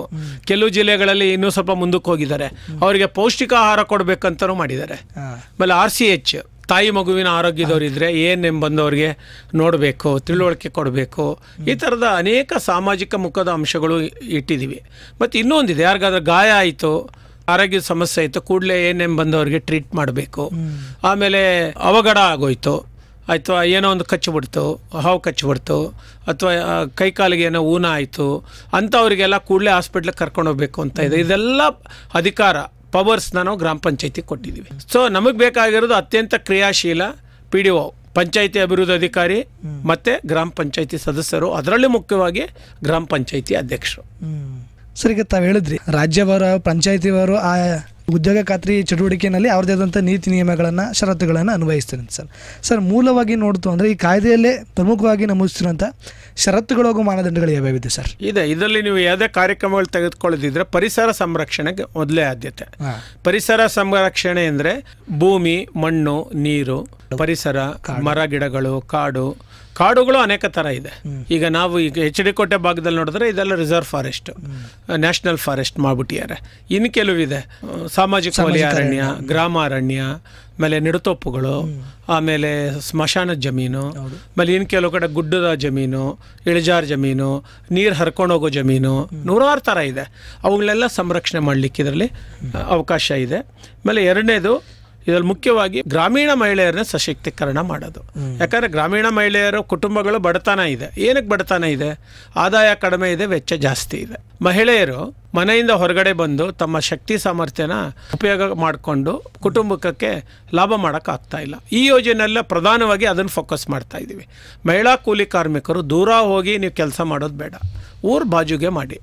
ಒಂದು ಕಾಮಗಾರಿ ಆಗೋದ್ರಿಂದ ನಿಮಗೂ ಆದಾಯ ಸಿಗತ್ತೆ, ಮತ್ತು ಸುತ್ತಲೂ ಒಂದು ಆಸ್ತಿಗಳ ನಿರ್ಮಾಣ ಆದರೆ ಅದು ಸಮುದಾಯಕ್ಕೂ ಒಳ್ಳೆಯದು, ಆ ಕುಟುಂಬಕ್ಕೂ ಮುಂದಿನ ದಿನಗಳಲ್ಲಿ ಲಾಭ ಆಗತ್ತೆ. ಹಾಗಾಗಿ ಆ ಕುಟುಂಬದ ಅಸ್ತಿತ್ವ ಮತ್ತು ಸ್ಥಿತಿಸ್ಥಾಪಕತ್ವ ಅಂತಲೇ ಹೇಳ್ತೀವಲ್ಲ, ಅದು ದೊಡ್ಡದಾಗ್ತಾ ಹೋಗುತ್ತೆ ಅನ್ನೋದು ಈ ಕಾರ್ಯಕ್ರಮದ ಮುಖ್ಯ ಆಶಯ. ಅದಿದೆ, ಅದನ್ನು ನೋಡ್ತೀವಿ. ಅದಾದಮೇಲೆ ಮುಖ್ಯವಾಗಿರೋದು ನಗರಕ್ಕೆ ಕೂಲಿಗಾಗಿ ಕೆಲಸಕ್ಕಾಗಿ ವಲಸೆ ಹೋಗೋದನ್ನು ಕಡಿಮೆ ಮಾಡಬೇಕು ಅಂತ. ತೊಡೆಯೋಕ್ಕಾಗಲ್ಲ, ಕಡಿಮೆ ಮಾಡಬೇಕು. ನೋಡಿ, ಈ ಭಾಗದಲ್ಲೇ ನಾವು ನೋಡ್ತೀವಿ, ಕೇರಳ ಕಡೆಗೆ ಹೋಗ್ತಾರೆ, ತಮಿಳ್ನಾಡು ಕಡೆ ಹೋಗ್ತಾರೆ, ಕೂರ್ಗ್ ಕಡೆ ಹೋಗ್ತಾರೆ, 3 ತಿಂಗಳು 6 ತಿಂಗಳು 9 ತಿಂಗಳು ಹೊಟ್ಟೋಗ್ತಾರೆ. ಆದರೆ ಇಲ್ಲಿ ಜೀವನನೇ ಅಭಿವೃದ್ಧಿ ಆಗಲ್ಲ.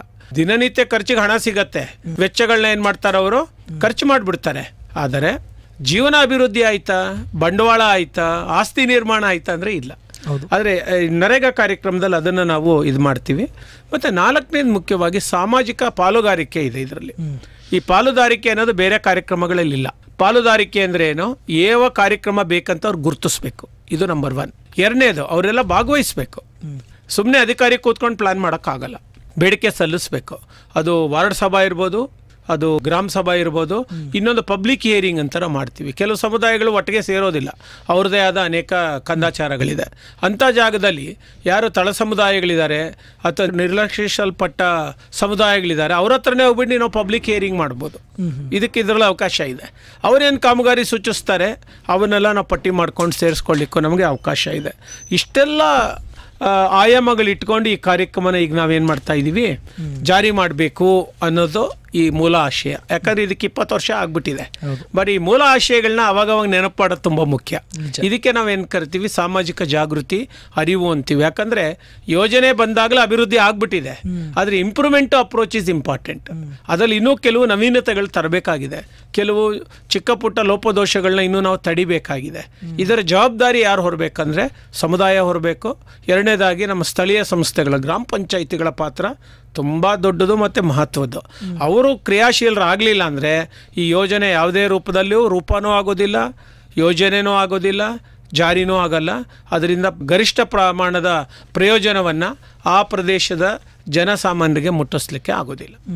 ಸರ್, ಹಾಗೆಯೇ ಈಗ ತಾವು ಹೇಳಿದ್ರಿ, ಮಹಾತ್ಮ ಗಾಂಧಿ ರಾಷ್ಟ್ರೀಯ ಗ್ರಾಮೀಣ ಉದ್ಯೋಗ ಖಾತ್ರಿಯ ಅಡಿಯಲ್ಲಿ ವೈಯಕ್ತಿಕ ಹಾಗೂ ಸಾಮುದಾಯಿಕ ಕಾಮಗಾರಿಗಳನ್ನು ಪಡ್ಕೋಬಹುದು ಅಂತ. ಸರ್, ಈ ನಿಟ್ಟಿನಲ್ಲಿ ಈ ಎಲ್ಲ ಸೌಲಭ್ಯಗಳನ್ನ ಪಡ್ಕೊಳ್ಳೋ ನಿಟ್ಟಿನಲ್ಲಿ ಆ ಅರ್ಹ ಫಲಾನುಭವಿಗಳು ಯಾರ್ಯಾರು ಇರ್ತಾರೆ, ಆ ಅರ್ಹ ಫಲಾನುಭವಿ ಗುಂಪಿಗೆ ಯಾರ್ಯಾರೆಲ್ಲ ಸೇರ್ತಾರೆ, ಅವರು ಯಾವ ರೀತಿಯಲ್ಲಿ ಅರ್ಜಿಯನ್ನು ಹಾಕಿ ಪಡ್ಕೋಬಹುದು, ಅದರ ಪ್ರಕ್ರಿಯೆ ಹೇಗಿರುತ್ತೆ ಸರ್? ನೋಡಿ, ಇದರಲ್ಲಿ ಯಾರು ಭಾಗಿಯಾಗಬೇಕಂತಾರೆ, ಪ್ರತಿ ಕುಟುಂಬದವರು ಏನು ಮಾಡಬೇಕು, MG ನರೇಗಾ ಜಾಬ್ ಕಾರ್ಡ್ನ ತಗೊಳ್ಬೇಕು. ಆಯ್ತಾ? ಪಂಚಾಯತಿನಲ್ಲಿ ಅದು ಫ್ರೀಯಾಗಿ ಕೊಡ್ತಾರೆ. ಅದಕ್ಕೆ ಬೇಕಾದ ಆಧಾರ್ ಕಾರ್ಡು, ಬ್ಯಾಂಕ್ ಡೀಟೇಲ್ಸು, ನಿಮ್ಮ BPL ಕಾರ್ಡ್, ಈ 3 ತೆಗೆದುಕೊಳ್ಬೇಕು, ಫೋಟೋ ಕೊಡಬೇಕು. ಕೆಲವು ಕಡೆ ಅವರೇ ಫೋಟೋ ತೆಗೆದುಕೊಳ್ಳೋ ವ್ಯವಸ್ಥೆಗೆ ನಮ್ಮ ಪಂಚಾಯತಿಗಳಲ್ಲಿದೆ. ಈ ಯೋಜನೆ ಸ್ಟಾರ್ಟ್ ಆದಾಗ ಇರಲಿಲ್ಲ, ಎಲ್ಲೋ ಫೋಟೋ ತಂದು ಕೊಡಬೇಕಾಗಿತ್ತು. ಈಗ ಪಂಚಾಯತಿಯಲ್ಲಿ ತೆಗೆದುಕೊಳ್ಳೋ ಅವಕಾಶನೂ ಇದೆ. ಆಗ ನೀವು ಅರ್ಜಿ ಹಾಕಿದ 1 ವಾರದೊಳಗಡೆ ನಿಮಗೆ ಚೀಟಿ ಕಾರ್ಡ್ ಬರುತ್ತೆ, ಜಾಬ್ ಕಾರ್ಡ್. ಆ ಚೀಟಿನ ಹಂಚಿರ್ತಾರೆ. ಆ ಚೀಟಿ ಇಟ್ಕೊಂಡಿರ್ಬೇಕು ನೀವು. ಅದು ನಿಮಗೆ ಉದ್ಯೋಗ ಕೇಳಲಿಕ್ಕಿರುವ ಹಕ್ಕು. ಇದು ಅರ್ಥ ಮಾಡ್ಕೊಳ್ಳಿ. MG ನರೇಗಾ ಹಕ್ಕು ಆಧಾರಿತ ಕಾರ್ಯಕ್ರಮ, ಆಯಿತಾ? ಸೊ ಆ ಹಕ್ಕು ನಿಮಗೆ ಬರುತ್ತೆ. ಹಕ್ಕು ಬಂದಾಗ ನಿಮ್ಗೆ ಅವಶ್ಯಕತೆ ಯಾವಾಗಿದೆ? ಈಗ ಉದಾಹರಣೆಗೆ ನಾನು ಮಳೆಗಾಲದಲ್ಲಿ ನನಗೆ ಕೂಲಿ ಬೇಡ ಅಲ್ವಾ, ಚಳಿಗಾಲದಲ್ಲಿ ಬೇಕು, ಅಥವಾ ಬೇಸಿಗೆ ಕಾಲದಲ್ಲಿ ನನಗೆ ಕೂಲಿ ಬೇಕು. ಆಗ ನೀವು ಹೋಗಿ ಪಂಚಾಯತಿಯವರಿಗೆ ಹೇಳ್ತೀರ, ನನಗೆ ಕೆಲಸ ಬೇಕು ಅಂತ. ಅದಕ್ಕೊಂದು 6A ಅಂತ ಒಂದು ಅರ್ಜಿ ಇದೆ. ಆ ನಮೂನೆಯಲ್ಲಿ ನೀವು ಅರ್ಜಿಯನ್ನು ಕೊಡಬೇಕು.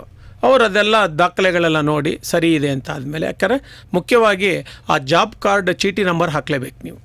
ಅದು ಹಾಕಲಿಲ್ಲ ಅಂದರೆ ಸುಮ್ಮನೆ ನಾನು ಕೊಟ್ಟಿದ್ದೀನಿ ಅಂದರೆ ಅದು ಉಪಯೋಗ ಇಲ್ಲ, ಅದು ಕಸದ ಬುಟ್ಟಿಗೆ ಹೋಗುತ್ತೆ.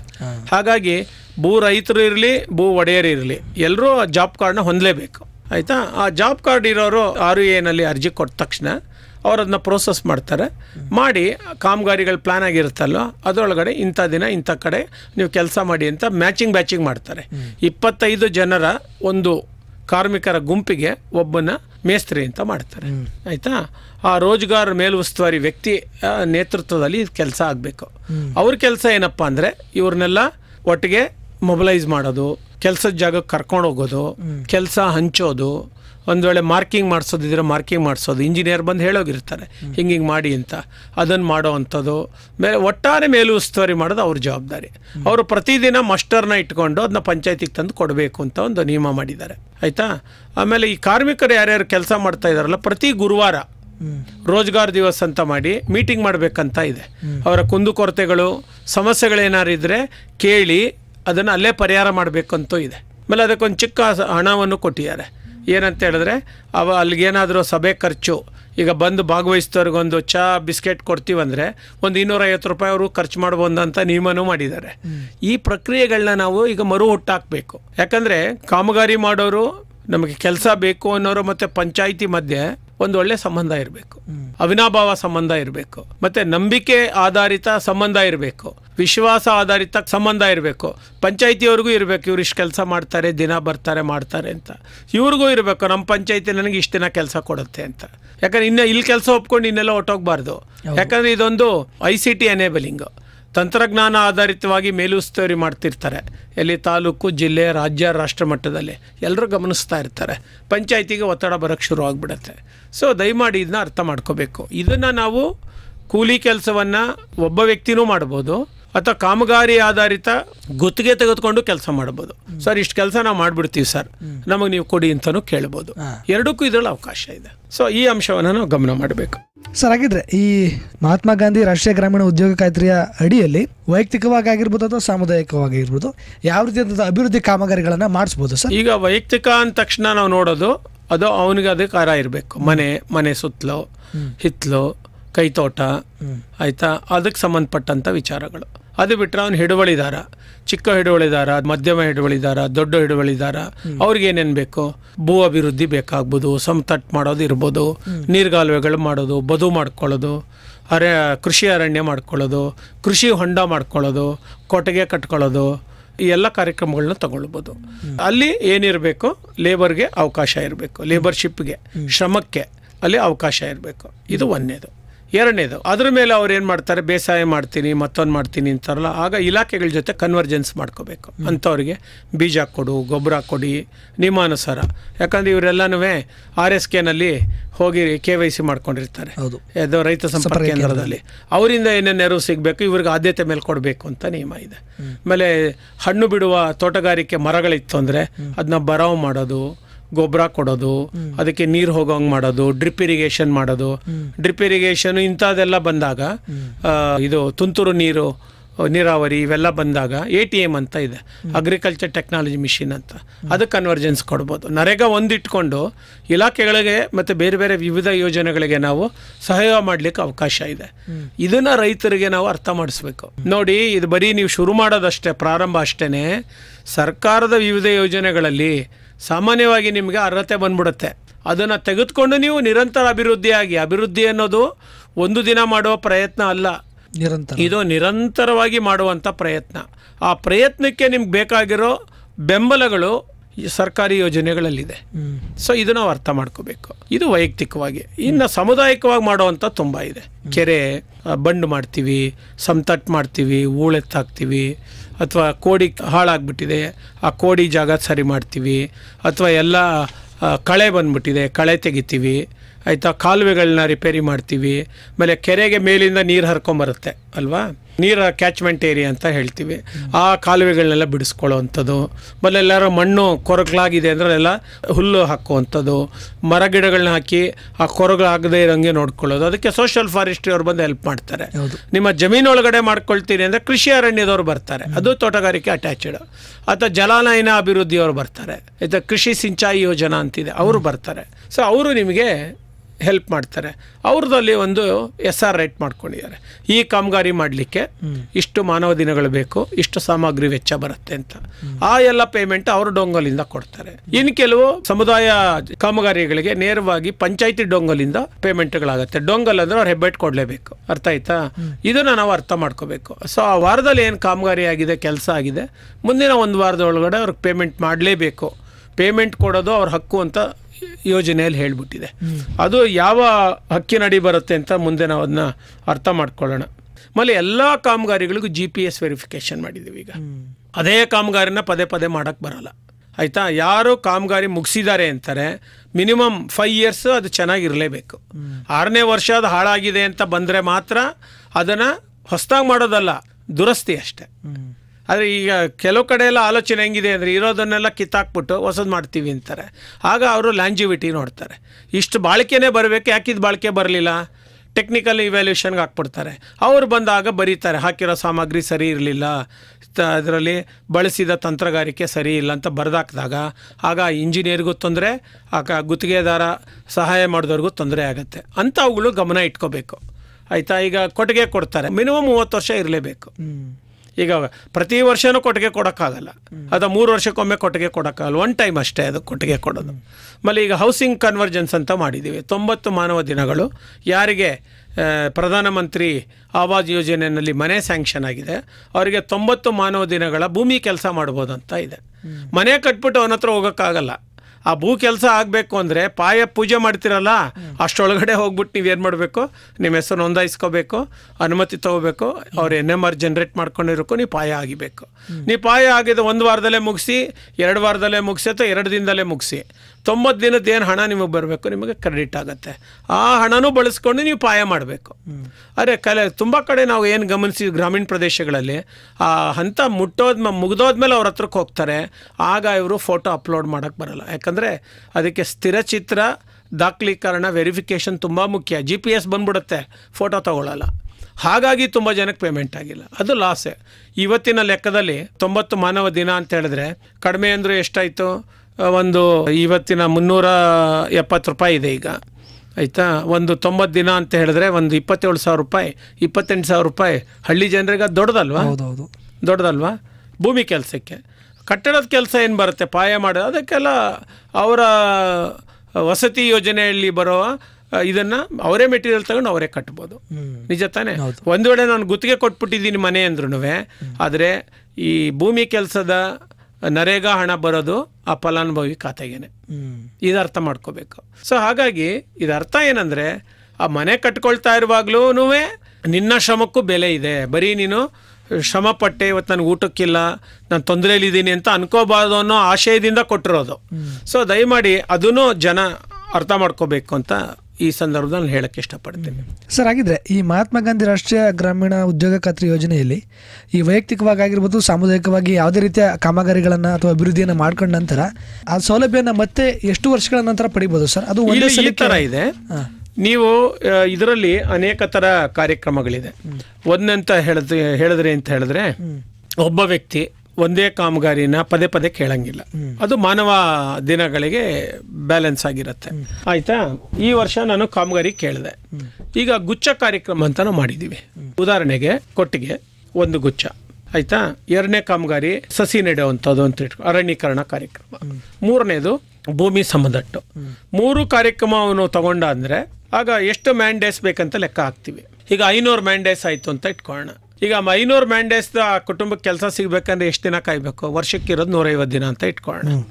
ಆಗ ಅವನಿಗೆ 3 ವರ್ಷನೂ ಇಲ್ಲಿ ಅಶ್ಯೂರೆನ್ಸ್ ಇರುತ್ತೆ. ಅವನು ಗುಚ್ಛ ಕಾರ್ಯಕ್ರಮ ಮಾಡ್ಕೊಳ್ಳಲ್ಲ, ನಾನು ಬರೀ ಒಂದೇ ಕಾಮಗಾರಿ ತೊಗೊಳ್ತೀನಿ ಅಂದರೆ 100 ಮಾನವ ದಿನಗಳು ಮಾತ್ರ ಇರುತ್ತೆ ಆಯಿತು. ಈಗ ಒಂದೇ ಆರ್ಥಿಕ ವರ್ಷದಲ್ಲಿ ಮಾಡೋಕ್ಕಾಗಲ್ಲ, ಆಗ ಮುಂದುವರೆದ ಕಾಮಗಾರಿ ಅಂತೇಳಿ 2ನೇ ಆರ್ಥಿಕ ವರ್ಷದಲ್ಲೂ ನಾನು ಮುಂದುವರಿಸ್ಬೋದು ಆಯಿತಾ. ಸೊ ಈ ಥರ ಹಂತ ಹಂತವಾಗಿದೆ. ಈಗ ಅರಣ್ಯೀಕರಣ ಕಾರ್ಯಕ್ರಮ ಅಂತಿದೆ, ಅದು 3 ವರ್ಷದ ಕಾರ್ಯಕ್ರಮ. 3 ವರ್ಷನೂ ಅವನಿಗೆ ಈಗ ಉದಾಹರಣೆಗೆ ಒಂದು ಹಣ ಕೊಡಬೇಕು ಅಂತ ನಿಗದಿಯಾಗಿದೆ ಅಂದರೆ ಅದು 3 ಭಾಗದಲ್ಲಿ ಕೊಡ್ತಾರೆ. ಭೂಮಿ ಸಮತಟ್ಟು ಮಾಡಿಕೊಂಡು ಹೊಂಡ ತೆಗೆದು ಗೊಬ್ಬರ ಹಾಕಿ ಗಿಡ ಇಡೋಕ್ಕೆ ಒಂದು ರೇಟು, ಅದು ಮೇಂಟೆನೆನ್ಸ್ ಮಾಡಿದ್ರೆ 2ನೇ ರೇಟು. 3ನೇ ವರ್ಷನೂ ಬಂದು ನೋಡ್ತಾರೆ ಎಷ್ಟು ಗಿಡಗಳಿದೆ ಅಂತ, ನೋಡ್ಬಿಟ್ಟು ಅದನ್ನ ಲೆಕ್ಕ ಹಾಕ್ಬಿಟ್ಟು ಎಷ್ಟು ಸರ್ವೈವಲ್ ಆಗಿದೆ ಉಳ್ಕೊಂಡಿದೆ ನೋಡ್ಕೊಂಬಿಟ್ಟು ಅದಕ್ಕೆ ಪೇಮೆಂಟ್ ಮಾಡೋದು ಇದೆ. ಇದನ್ನು ಅರ್ಥ ಮಾಡ್ಕೋಬೇಕು. ಈ ಥರ ಹಂತ ಹಂತವಾಗಿ ಪೇಮೆಂಟ್ ಆಗುವಂಥ ಯೋಜನೆಗಳು ಇದೆ. ಆಮೇಲೆ ಬಾವಿ ಮಾಡ್ಕೊಳ್ಳೋದು. ಈಗ ಒಂದು ಬಾವಿ ಮಾಡಲಿಕ್ಕೆ 300-400 ಮಾನವ ದಿನ ಆಗುತ್ತೆ ಅಂದರೆ ಅದು 1 ವರ್ಷ ಆಗಲ್ಲ. ನಿಜ ತಾನೇ? ಆಗ 2-3 ಜಾಬ್ ಕಾರ್ಡ್ನವ್ರನ್ನ ಒಟ್ಟಿಗೆ ಹಾಕ್ಬಿಟ್ಟು ಬಾವಿ ಮಾಡ್ಕೊಳ್ಳಿ. ಈಗ ಇಲ್ಲೇ DB ಕುಪ್ಪೆ ಅಂತ ಇದೆ, ಆ ಪಂಚಾಯತಿ ಕೆಳಗಡೆ ನೋಡಿ 30-40 ಬಾವಿಗಳು ಬಂದ್ಬಿಟ್ಟಿದೆ ಅಲ್ಲಿ.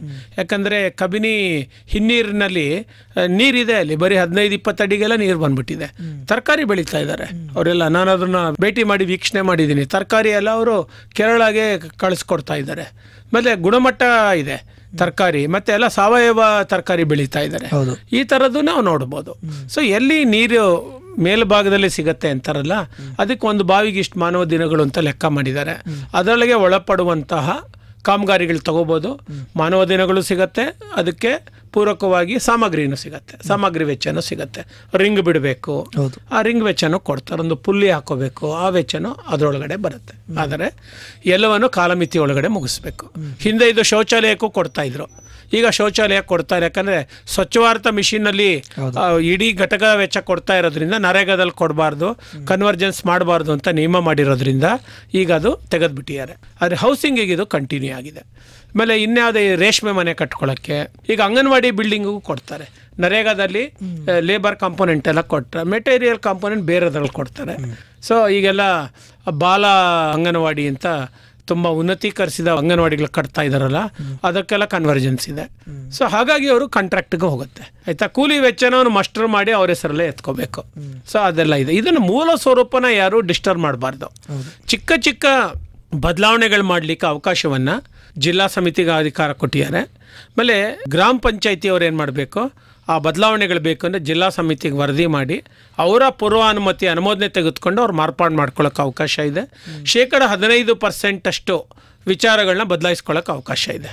ಆದರೆ ನಮ್ಮ ಆಶಯ ಪ್ರಯತ್ನ ಪ್ರಾಮಾಣಿಕ ಇರಬೇಕು, ಮತ್ತು ಗರಿಷ್ಠ ಫಲಿತಾಂಶ ಗುಣಮಟ್ಟ ಆಸ್ತಿ ಮಾಡಲಿಕ್ಕೆ ಅದು ಕಾರಣ ಆಗಬೇಕಂತ ಈ ಯೋಜನೆಯ ಆಶಯ ಇರುವಂಥದ್ದು. ಭಾಳ ಸಂತೋಷ ಸರ್. ಸಾಕಷ್ಟು ವಿಚಾರಗಳನ್ನು ಈ ರಾಷ್ಟ್ರೀಯ ಗ್ರಾಮೀಣ ಉದ್ಯೋಗ ಖಾತ್ರಿ ಯೋಜನೆ ಕುರಿತು ಮಾಹಿತಿಯನ್ನು ಹಂಚ್ಕೊಳ್ತಾ ಬಂದ್ರಿ ಸರ್.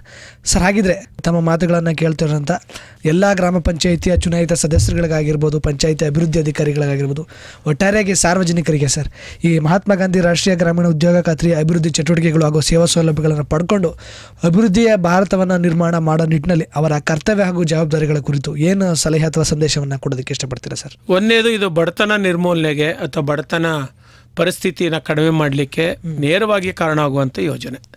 ನೀವು ಭಾಗವಹಿಸಿದ್ರೆ ಮಾತ್ರ ಪಾಲು, ಭಾಗವಹಿಸ್ಲಿಲ್ಲ, ಸಹಕರಿಸಲಿಲ್ಲ ಅಂದರೆ ಏನೂ ಸಿಗೋದಿಲ್ಲ. ನೀವು ಪರ್ಫಾರ್ಮ್ ಮಾಡಲೇಬೇಕು. ಆಮೇಲೆ ಇದು ಗುರಿ ಆಧಾರಿತ ಅಲ್ಲ, ಬೇಡಿಕೆ ಆಧಾರಿತ. ನಿಮ್ಮ ಕುಟುಂಬಕ್ಕೆ ಯಾವಾಗ ಬೇಕೋ ಅವಾಗ ತಗೊಳ್ಳಿ. ಆಮೇಲೆ ನಿಮ್ಮ ಮನೆಯವರೆಲ್ಲ ಕೂತ್ಕೊಂಡು ಪ್ಲ್ಯಾನ್ ಮಾಡಬೇಕು, ಏನು ಮಾಡ್ಕೋಬೋದು ಕಾಮಗಾರಿಗಳು ನಾವು ಅಂತ. ಮನೆಯವರೆಲ್ಲ ಒಗ್ಗಟ್ಟಾಗಿ ಮಾಡಬೇಕು. ಮನೆಯವ್ರ ಸಹಾಯ ಸಿಗಲ್ಲ, ಕಡಿಮೆ ಇದ್ದಾರೆ ಸದಸ್ಯರು ಅಂದರೆ ಪಕ್ಕದ ಮನೆ, ಅವ್ರ ಮನೆಯವರೇ, ನಾನು ನೀನು ಪರಸ್ಪರ ಸಹಾಯ ಮಾಡ್ಕೊಳ್ಳೋವಂಥ ಪದ್ಧತಿಗಳನ್ನ ತರಬೇಕು. ಇಂಥ ಅನೇಕ ಪ್ರಯೋಗಗಳು ನಾವು ಘಟ್ಟ ಪ್ರದೇಶದಲ್ಲಿ ನಾವು ನೋಡ್ತೀವಿ.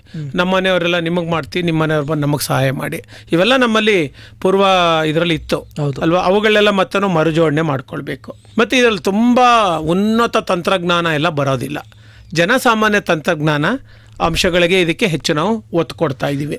ಮತ್ತು ಇನ್ನೊಂದು ಇದರಲ್ಲಿ ನೀವು ಅರ್ಥ ಮಾಡ್ಕೊಳ್ಬೇಕಾಗಿರೋದು, ಮಹಿಳೆಯರು ಸಮಾನವಾಗಿ ಭಾಗವಹಿಸೋದ್ರಿಂದ ಲಿಂಗ ಸಮಾನತೆ ಆಗಲಿ ಅಂಶಗಳ ಕಡೆ ಗಮನ ಇರಲೇಬೇಕು.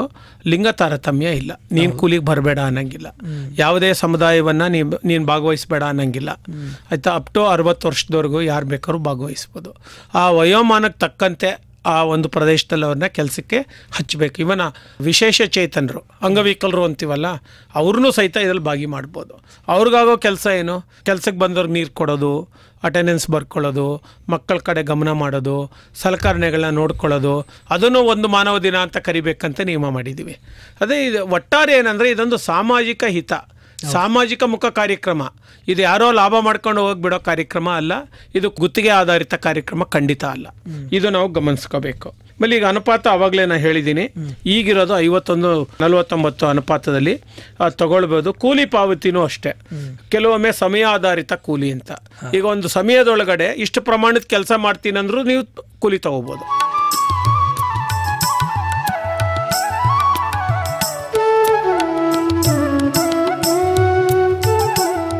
ಇಡೀ ದಿನ ಕೆಲಸ ಮಾಡ್ಕೊಂಡು ಅಷ್ಟು ಪ್ರಮಾಣ ಮಾಡಬೇಕಂತೇನಿಲ್ಲ. ನಾ ಬೆಳಗಿನ ಜಾವನೇ ಹೋಗಿ ಮಾಡಿಬಿಡ್ತೀನಿ, ಅಳತೆ ತೊಗೊಳ್ಳಿ ಅಂದ್ರೂ ಮಾಡ್ಬೋದು. ಇಲ್ಲ ನೀವೆಲ್ಲ 10 ಗಂಟೆಗೆ ಬರಬೇಕು, 5 ಗಂಟೆವರೆಗೆ ಮಾಡಬೇಕಂತ ನಿಯಮಗಳೆಲ್ಲ ಇಲ್ಲ ಈಗ. ಇನ್ನೊಂದು ಗುತ್ತಿಗೆ ಆಧಾರಿತ ಕಾಮಗಾರಿಗಳು ಅಂತ ಇದೆ. ಅವ್ರು ಒಟ್ಟಿಗೆ ನೋಡಿ ಇಷ್ಟು ಕೊಟ್ಬಿಡ್ತೀವಿ, ಇಷ್ಟು ಮಾನವ ದಿನಗಳಿದೆ, ನೀವು ಮಾಡ್ರಪ್ಪ, ನಿಮ್ಮ ಸಾಮಗ್ರಿ ನಾವು ತರಿಸ್ಕೊಡ್ತೀವಿ ಅಂದರೆ ಆ ಥರನೂ ಮಾಡ್ಕೊಳ್ಳಿಕ್ಕೆ ನಾವು ಅವಕಾಶ ಮಾಡಿಕೊಟ್ಟಿದ್ದಾರೆ. ಸೊ ಇದರಲ್ಲಿ ತುಂಬ ಮುಖ್ಯ ಅಂದರೆ ಕಾಮಗಾರಿಗಳ ಅಳತೆ, ಪ್ರಮಾಣ, ದರಪಟ್ಟಿ ಇವುಗಳು ರಾಜ್ಯ ಸರ್ಕಾರ ಆವಾಗವಾಗ ನಿಗದಿ ಮಾಡ್ತಾ ಇರುತ್ತೆ. ಇದು ಈ ದಾಖಲೆಗಳು ಎಲ್ಲ ಗ್ರಾಮ ಪಂಚಾಯಿತಿಗಳಲ್ಲಿ ಕಾಮಗಾರಿ ಮುಗಿದ ಮೇಲೆ 10 ವರ್ಷ ಇದ್ದೇ ಇರುತ್ತೆ. ಯಾರು ಬೇಕಾದ್ರೂ ಪರಿಶೀಲನೆ ಮಾಡ್ಬೋದು, ಗ್ರಾಮ ಸಭೆಯಲ್ಲಿ ಇಡ್ಬೋದು. ಇದ್ರ ಬಗ್ಗೆ ಅನವಶ್ಯವಾಗಿ ಗುಮಾನಿ ಮಾಡೋದು, ಆಪಾದನೆ ಮಾಡೋದು, ದೋಷಾರೋಪಣೆ ಮಾಡೋದು ಬಿಟ್ಟು ಎಲ್ಲ ದಾಖಲೆಗಳಲ್ಲಿರುವಾಗ ಅದನ್ನು ಪರಿಶೀಲನೆ ಮಾಡಿ ಸರಿಯಾಗಿದೆಯಾ ತಪ್ಪಾಗಿದೆಯಾ ಅಂತ ಯೋಚನೆ ಮಾಡುವ ಒಂದು ಪ್ರವೃತ್ತಿ ಬರಬೇಕು. ಸುಮ್ಮನೆ ಆಪಾದನೆ ಮಾಡಬಾರ್ದು. ಬೇರೆ ಕಾಮಗಾರಿಗಳಲ್ಲಿ ನೀವು ಆಪಾದನೆ ಮಾಡ್ಬೋದು, ಯಾಕಂದ್ರೆ ಅಲ್ಲಿ 90% ಮೆಟೀರಿಯಲ್ ಇರುತ್ತೆ, 10% ಲೇಬರ್ ಇರುತ್ತೆ. ಅಲ್ಲಿ ಏನು ಬೇಕಾದ್ರೂ ಮ್ಯಾನುಪ್ಲೇಷನ್ ಆಗ್ಬೋದು. ಯಾಕಂದರೆ 4-5 ಥರ ಸಾಮಗ್ರಿ ಇರುವಾಗ ಅವ್ರನ್ನ ಕಳಪೆದಾಕ್ಬಿಟ್ಟು ಹೆಚ್ಚುವರಿ ಹಣ ತೊಗೊಂಡಿರ್ಬೋದು, ಅಲ್ಲೇ ಆಪಾದನೆಗಳು ನಡಿಬೋದು. ಇಲ್ಲ, ಅದು ಆಪಾದನೆಗಳಾಗಲ್ಲ. ಸೊ ದಯಮಾಡಿ ಇದು, ಯಾಕಂದರೆ ಅನೇಕ ಪ್ರಸಂಗಗಳನ್ನ ನೋಡಿದ್ವಿ, ಲೋಕಾಯುಕ್ತಾಗ ಹಾಕೋದು, ಇನ್ನೊಂದಕ್ಕಾಗಿ ಇವೆಲ್ಲ ನೋಡಿ ಆ ತಾಲೂಕುಗಳಲ್ಲಿ ನಮ್ಮ ಕಾಮಗಾರಿಗಳಾಗದೇ ಇರೋದನ್ನು ನಾನು ನೋಡಿದ್ದೀನಿ. ಆದರೆ ಲೋಕಾಯುಕ್ತ ಸಂಸ್ಥೆ ಏನೂ ತನಿಖೆ ಮಾಡೋಕ್ಕಾಗದೆ, ಏನೂ ನಿರ್ದೇಶನ ಕೊಡೋಕ್ಕಾಗದೆ ಅಸಹಾಯಕವಾಗಿರೋದನ್ನು ನಾನು ನೋಡಿದ್ದೀನಿ.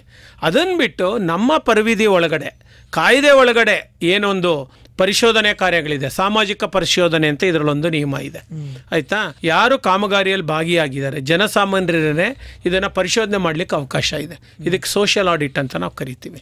ಆ ಸೋಷಿಯಲ್ ಆಡಿಟಿಗೆ ನಾನೊಬ್ಬ ರಾಜ್ಯ ಪ್ರಮುಖ ತರಬೇತುದಾರ, ಆಯಿತಾ. ಈಗ ಎಲ್ಲ ತಾಲೂಕುಗಳಲ್ಲೂ ಅವ್ರು ನಾವು ನೋಡ್ತೀವಿ.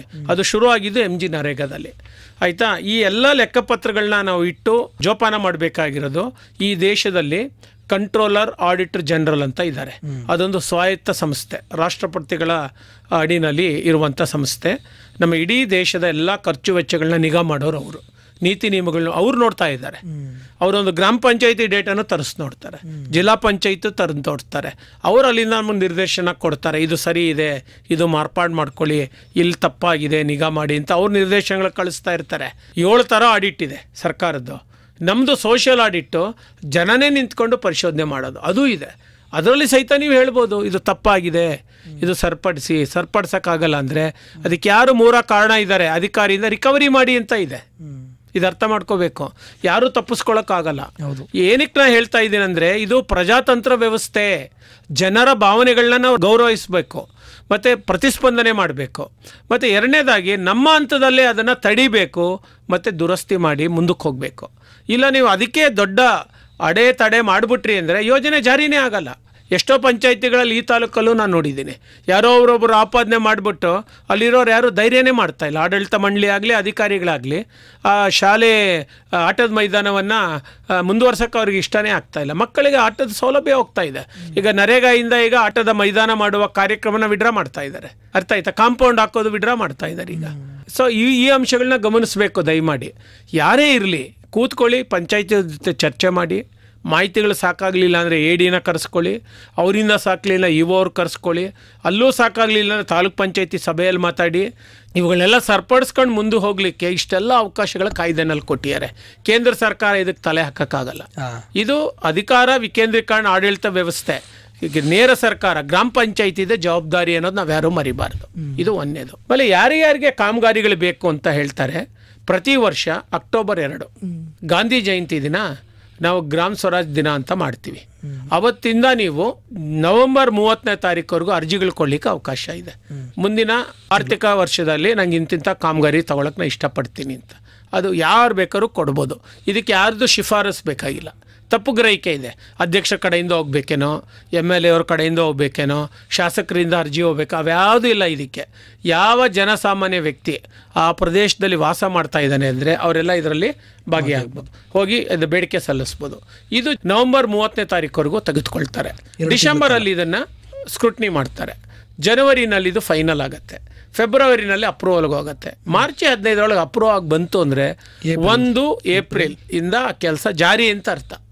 ನೀವು ಅಷ್ಟು ಪೂರ್ವ ಸಿದ್ಧತೆಗಳು ಪಂಚಾಯಿತಿ ಮಾಡ್ಕೋಬೇಕು ಅಂದರೆ, ಯಾರು ಕೂಲಿ ಬಯಸ್ತಾರೆ, ಯಾರು ಈ ಯೋಜನೆಯಲ್ಲಿ ಕಾಮಗಾರಿಗಳು ಪಡ್ಕೋಬೇಕು ಅಂತ ಆಸಕ್ತಿ ವಹಿಸೋ ಜನ ಇದ್ದಾರಲ್ಲ, ನೀವು ಗ್ರಾಮ ಪಂಚಾಯಿತಿಯನ್ನು ದೋಷಣೆ ಮಾಡದೆ ಮತ್ತು ಅಪನಂಬಿಕೆ ಮಾಡದೆ, ದೋಷಾರೋಪಣೆ ಮಾಡದೆ, ಒಳ್ಳೆಯ ಸಂಬಂಧ ಇಟ್ಕೊಂಡು ಮುಂದುವರೆದ್ರೆ ಮಾತ್ರ ಇದಾಗತ್ತೆ. ಇಲ್ಲ ಎರಡೂ ಭಾಗಕ್ಕೆ ಸ್ವಲ್ಪ ಮಟ್ಟದ ಅಪನಂಬಿಕೆ ಬಂದ್ಬಿಡ್ತು ಅಂದರೆ ನಾವು ದೋಷಾರೋಪಣೆ ಮಾಡ್ಕೊಂಡು ಕೂತಿರ್ತೀವಿ, ಅವಧಿ ಮುಗಿದೋಗ್ತಾ ಇರುತ್ತೆ. ಕೆಲವು ಕಾಮಗಾರಿಗಳನ್ನ ಪ್ರಾರಂಭ ಮಾಡೋಕ್ಕೂ ಆಗಲ್ಲ, ಪ್ರಾರಂಭ ಮಾಡಿದ್ರು ಮುಕ್ತಾಯ ಮಾಡೋಕ್ಕಾಗಲ್ಲ, ಮಳೆ ಬಂದ್ಬಿಡುತ್ತೆ, ಮತ್ತೊಂದು ಬಂದ್ಬಿಡುತ್ತೆ, ಅಳತೆ ಕೊಡೋಕ್ಕಾಗಲ್ಲ, ಅಳತೆ ತೊಗೊಳ್ಳಿಲ್ಲ, GPS ಆಗಲಿಲ್ಲ ಅಂದರೆ ಪೇಮೆಂಟ್ ಆಗಲ್ಲ, ಇಂಥದ್ದು ಇದೆ. ಸೊ ಹಾಗಾಗಿ ಈ ಕಾಮಗಾರಿ ಶುರು ಮಾಡಿಬಿಟ್ರೆ ಅಂದರೆ 1 ವಾರ, 15 ದಿನ, 20 ದಿನ ನಾವೆಲ್ಲೂ ಹೋಗಲ್ಲ, ಇದು ಮುಗಿಸ್ಕೊತೀವಿ. ಯಾಕಂದರೆ ನಿಮಗೆ 2 ಥರ ಲಾಭ, ಆಸ್ತಿ ನಿರ್ಮಾಣವೂ ಆಗುತ್ತೆ, ಅದು ಮಾಡುವಾಗ ಕೂಲಿ ಹಣನೂ ಸಿಗುತ್ತೆ. ನಿಮಗೆ ಕಷ್ಟ ಅಂತೇನಿಲ್ಲ. ಅಥವಾ ಸಾಲ ಮಾಡ್ಕೊಂಡು ಮಾಡಬೇಕು ಅಂತ ಇಲ್ಲ.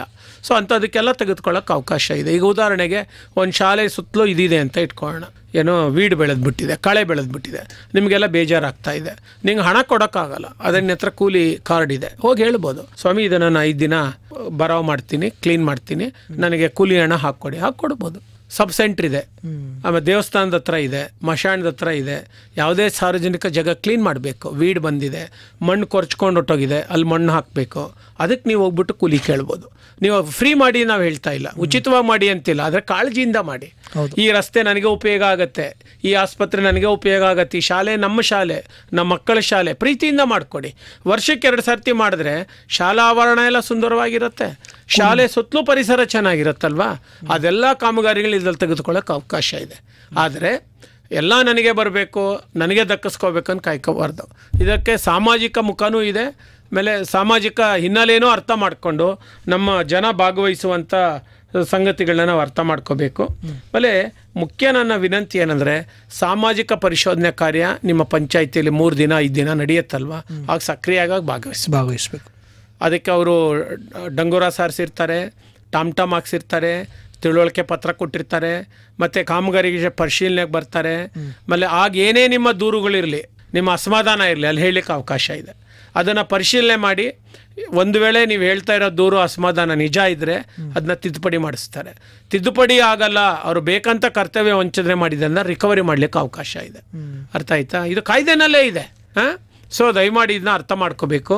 ಆಮೇಲೆ 3ನೇದಾಗ ಏನಪ್ಪ ಅಂದರೆ, ಯಾವ ಪಂಚಾಯಿತಿ ಉದ್ಯೋಗ ಖಾತ್ರಿ ಯೋಜನೆ ಚೆನ್ನಾಗಿ ಮಾಡ್ತಾ ಇದ್ದಾರೆ ನೋಡಿ. ಇನ್ನೊಂದು ನಾವು ಅರ್ಥ ಮಾಡ್ಕೋಬೇಕು, ಈ ಉದ್ಯೋಗ ಖಾತ್ರಿ ಶುರು ಆದಮೇಲೆ ಪಂಚಾಯಿತಿಗಳಿಗೆ ಇಂಟರ್ನೆಟ್ ಬಂದಿದ್ದು. ಏನಕ್ಕೆ ಎಲ್ಲ ಆನ್ಲೈನ್ ಅಪ್ಡೇಟ್ ಮಾಡಬೇಕಲ್ವಾ.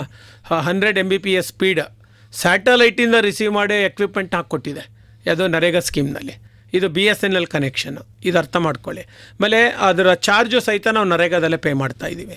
ಹಾಗಾಗಿ ಎಲ್ಲ digital transactions, upload download fund transfer ಎಲ್ಲ ಇವತ್ತು ಆಗ್ತಾ ಇರೋದು ಇಂಟರ್ನೆಟ್ಟಿಂದ. ಅದು ಬಂದಿದ್ದು ನರೇಗಾದಿಂದ, ICT ಎನೇಬಲಿಂಗ್ ಬಂದಿದ್ದು ನರೇಗಾದಿಂದ. ಅದು ನೀವು ಬಳಸ್ಕೋಬೇಕು. ಡೇಟಾ ಎಂಟ್ರಿ ಆಪ್ರೇಟರ್ ಅಂತ ಬಂದಿದೆ ನರೇಗಾ ಸ್ಕೀಮ್ ಸಲುವಾಗಿ, ಪಂಚಾಯಿತಿ ಕೆಲಸಕ್ಕಾಗಲ್ಲ. ಯಾಕಂದರೆ ಇಲ್ಲಿ ತುಂಬ ವಿಚಾರಗಳನ್ನ ನಾವು ಡೈಲಿ ಅಪ್ಲೋಡ್ ಮಾಡಬೇಕಿತ್ತು. ಸೊ ಅದಕ್ಕಾಗಿ ಬಂದಿದ್ದು, ಇದನ್ನು ನಾವು ಅರ್ಥ ಮಾಡ್ಕೊಳ್ಬೇಕು. ಸೊ ಮತ್ತು ಇನ್ನೊಂದೇನೆಂದರೆ, ಈ ಕಾಯ್ದೆನಲ್ಲಿ ಪಾರದರ್ಶಕತೆ ಇದೆ. ಇದು ನಾವು ತಿಳ್ಕೊಳ್ದೇನೆ, ಭಾಗವಹಿಸ್ಕೊಳ್ದೇನೆ ದೂರ ನಿಂತ್ಕೊಂಡು ಆಪಾದನೆ ಮಾಡಬಾರ್ದು. ಇದೊಂದು ನನ್ನೊಂದು ವಿನಂತಿ. ಈ ಕಾರ್ಯಕ್ರಮನ ಬಳಸ್ಕೊಂಡು ವ್ಯಕ್ತಿ, ಕುಟುಂಬ, ಸಮಾಜ, ಆ ಪ್ರದೇಶ ಅಭಿವೃದ್ಧಿ ಆಗಲಿಕ್ಕೆ ಎಲ್ಲ ಥರ ಅವಕಾಶ ಇದೆ. ನೀವು ಫಂಡ್ಗಾಗಿ ಎಲ್ಲೋ ಕಾಯ್ತಾ ಕೊಡೋ ಅವಶ್ಯಕತೆ ಇಲ್ಲ, ಯಾರೋ ದಳ್ಳಾಳಿನ ಹಿಡ್ಕೊಂಡೋಗಿ ಹಣ ತರೋ ಅವಶ್ಯಕತೆ ಇಲ್ಲ. ನೀವೇ ಇದಕ್ಕೆ ಓನರ್ಸ್, ನೀವೇ ಮಾಲೀಕರು ಅನ್ನೋದು ಒಂದನೇದು. 2ನೇದು ಅಕೌಂಟಬಿಲಿಟಿ ಅಂದರೆ ನಾನು ಜವಾಬ್ದಾರಿ, ಇದು ಇದೆ. ಮತ್ತು 3ನೇದಾಗಿ ಪಬ್ಲಿಕ್ ವಿಜಿಲೆನ್ಸ್ ಇದೆ. ಯಾರು ಬೇಕಾದ್ರೂ ಇದನ್ನು ವಿಚಕ್ಷಣೆ ಮಾಡ್ಬೋದು, ಮೇಲ್ವಿಸ್ತರಿ ಮಾಡ್ಬೋದು, ಇದಕ್ಕೆ ಅವಕಾಶ ಮಾಡಿಕೊಟ್ಟಿದ್ದಾರೆ. ಆದರೆ ಯಾವುದೇ ಕಾರಣಕ್ಕೂ ಏನೋ ಅವರಲ್ಲಿ ಮನಸ್ಸಲ್ಲಿ ಇಟ್ಕೊಂಡು ಗುಮಾನಿಯಿಂದ ಮಾಡಬಾರ್ದು, ಒಳ್ಳೆಯ ಭಾವನೆಯಿಂದ ನೋಡಬೇಕು. ಅವ್ರ ಅಸಹಾಯಕತೆಯಿಂದ ತಪ್ಪು ಮಾಡ್ತಾ ಆಗಿದ್ದರೆ ಅದು ಸರಿಪಡಿಸ್ಬೇಕು. ಬೇಕಂತ ಮಾಡಿದ್ದಾರೆ ಅಂದರೆ ಅವ್ರಿಗೆ ಹೇಳಬೇಕು, ತಿದ್ದಬೇಕಪ್ಪ ನೀನು. 1 ಸರ್ತಿ 2 ಸರ್ತಿ 3 ಸರ್ತಿ ಹೇಳಿ, 4ನೇ ಸರ್ತಿಗೆ ಅವನು ಒಪ್ಕೊಳ್ಳಿಲ್ಲ, ಅದು ಮಾಡಲಿಲ್ಲ ಅನ್ನುವಾಗ ನೀವು ಮಾಡ್ತಾ ಇರೋ ಕರೆಕ್ಟ್, ಇದು ಮೇಲೆ ಇದಕ್ಕೆ ದೂರು ಕೊಡೋದು ಸರಿ, ಅದನ್ನು ತಡೆ ಒಡ್ಡೋದು ಸರಿ. ಇವೇನೋ ಮಾಡ್ದೇನೆ ಒಟ್ಟಿಗೆನೇ ತಡೆ ಒಡ್ಡೋದಿದೆಯಲ್ಲ, ಇದು ತಪ್ಪು ಅಂತ ನಾನು ಹೇಳ್ತಾ ಇದ್ದೀನಿ. ಇದು ಅರ್ಥ ಮಾಡ್ಕೊಳ್ಳಿ. ಆಮೇಲೆ ವರ್ಷದಲ್ಲಿ 2 ಸರ್ತಿ ಸಾಮಾಜಿಕ ಪರಿಶೋಧನೆ ಆಗೇ ಆಗುತ್ತೆ. ಅಲ್ಲಿ ಏನೇ ನಿಮ್ಮ ದೂರುಗಳಿದ್ರು ನೀವು ಕೊಡ್ಬೋದು. ಅದಕ್ಕಾಗಿ ನೀವು ಜಿಲ್ಲಾ ಕೇಂದ್ರ, ರಾಜ್ಯ ಮಟ್ಟಕ್ಕೆಲ್ಲ ಹೋಗುವ ಅವಶ್ಯಕತೆ ಇಲ್ಲ. ಇದನ್ನು ನೀವು ಅರ್ಥ ಮಾಡ್ಕೊಳ್ಳಿ. ಆಮೇಲೆ ಪ್ರತಿ ಪಂಚಾಯಿತಿಯಲ್ಲಿ ಆ ವರ್ಷ ಯಾವ್ಯಾವ ಕಾಮಗಾರಿಗಳಾಗುತ್ತೆ ಆ ಕಾಮಗಾರಿಗಳನ್ನ ರಿಜಿಸ್ಟರ್ ಅಂತ ಮೇಂಟೈನ್ ಮಾಡಿರ್ತಾರೆ. ಈಗ 24-25ನೇ ಸಾಲಿಗೆ ಯಾವ್ಯಾವ ಕಾಮಗಾರಿಗಳಾಗಿದೆ, 25-26ರಲ್ಲಿ ಯಾವ್ದು ನಡೀತಾ ಇದೆ, 26-27ಕ್ಕೆ ಯಾವುದು ಪ್ಲ್ಯಾನ್ ಮಾಡಿದ್ದೀವಿ ಅಂತೆಲ್ಲ ಬರೆದಿಟ್ಟಿರ್ತಾರೆ. ಆಯಿತಾ? ಇದನ್ನು ನೀವು ಗಮನಿಸ್ಬೋದು. ಇಲ್ಲಿ ಯಾರೋ ಆಮೇಲೆ ಅದರ ಬೆಲೆ ಎಷ್ಟು ಅಂತಲೂ ಬರೆದಿರ್ತಾರೆ. 2 ಲಕ್ಷನ, 3 ಲಕ್ಷನ, 5 ಲಕ್ಷ, ಎಷ್ಟು ಇದರ ಅಂದಾಜು ವೆಚ್ಚ ಅಂತಲೂ ಇರುತ್ತೆ, ಅದು ನೋಡ್ಬೋದು. ಆಮೇಲೆ ಎಲ್ಲದಕ್ಕೂ ಅಲ್ಲಿ ಪುಸ್ತಕಗಳಿಟ್ಟಿರ್ತಾರೆ. ಅಕೌಂಟ್ಸ್ ಬುಕ್ ಅಂತ ಇಟ್ಟಿರ್ತಾರೆ, ದಾಖಲೆ ಪುಸ್ತಕಗಳಂತ ಇದ್ದಾರೆ, ಉದ್ಯೋಗ ಚೀಟಿಗಳ ಬುಕ್ ಅಂತ ಇದೆ. ಆಮೇಲೆ ಪ್ರತಿ ವರ್ಷ ಆ ಪಂಚಾಯಿತಿನಲ್ಲಿ ಯಾರು 100 ಮಾನವ ದಿನಗಳನ್ನ ಬಳಸ್ಕೊಂಡಿದ್ದಾರೆ, 80 ದಿನದ ಮೇಲೆ 100 ಮಾನವ ದಿನ, ಅದು ಅತ್ಯಂತ ಕ್ರಿಯಾಶೀಲ ಜಾಬ್ ಕಾರ್ಡ್ ಅಂತ ಕರೆದು ಅವರಿಗೆ ಸನ್ಮಾನ ಮಾಡಬೇಕಂತನೂ ಇದೆ. ಅವ್ರ ಹೆಸರುಗಳನ್ನ ಪಂಚಾಯತಿನಲ್ಲಿ ಬೋರ್ಡಲ್ಲಿ ಹಾಕಿ ಬೇರೆಯವರಿಗೆ ಮೋಟಿವೇಶನ್ ಮಾಡಬೇಕಂತ ಇದೆ. ನಾವು ಸರಾಸರಿ ತೆಗೆದು ನೋಡಿದ್ರೆ ಈ ತಾಲೂಕಲ್ಲಿ 60 ದಿನ ಬರ್ತಾ ಇದೆ, 56 ದಿಂದ 60 ದಿನ ಬರ್ತಾ ಇದೆ. ಇನ್ನೂ 40 ಮಾನವ ದಿನಗಳು ಇದ್ದೂ ನಾವು ಬಳಸ್ಕೊಳಕ್ಕಾಗ್ತಾ ಇಲ್ಲ.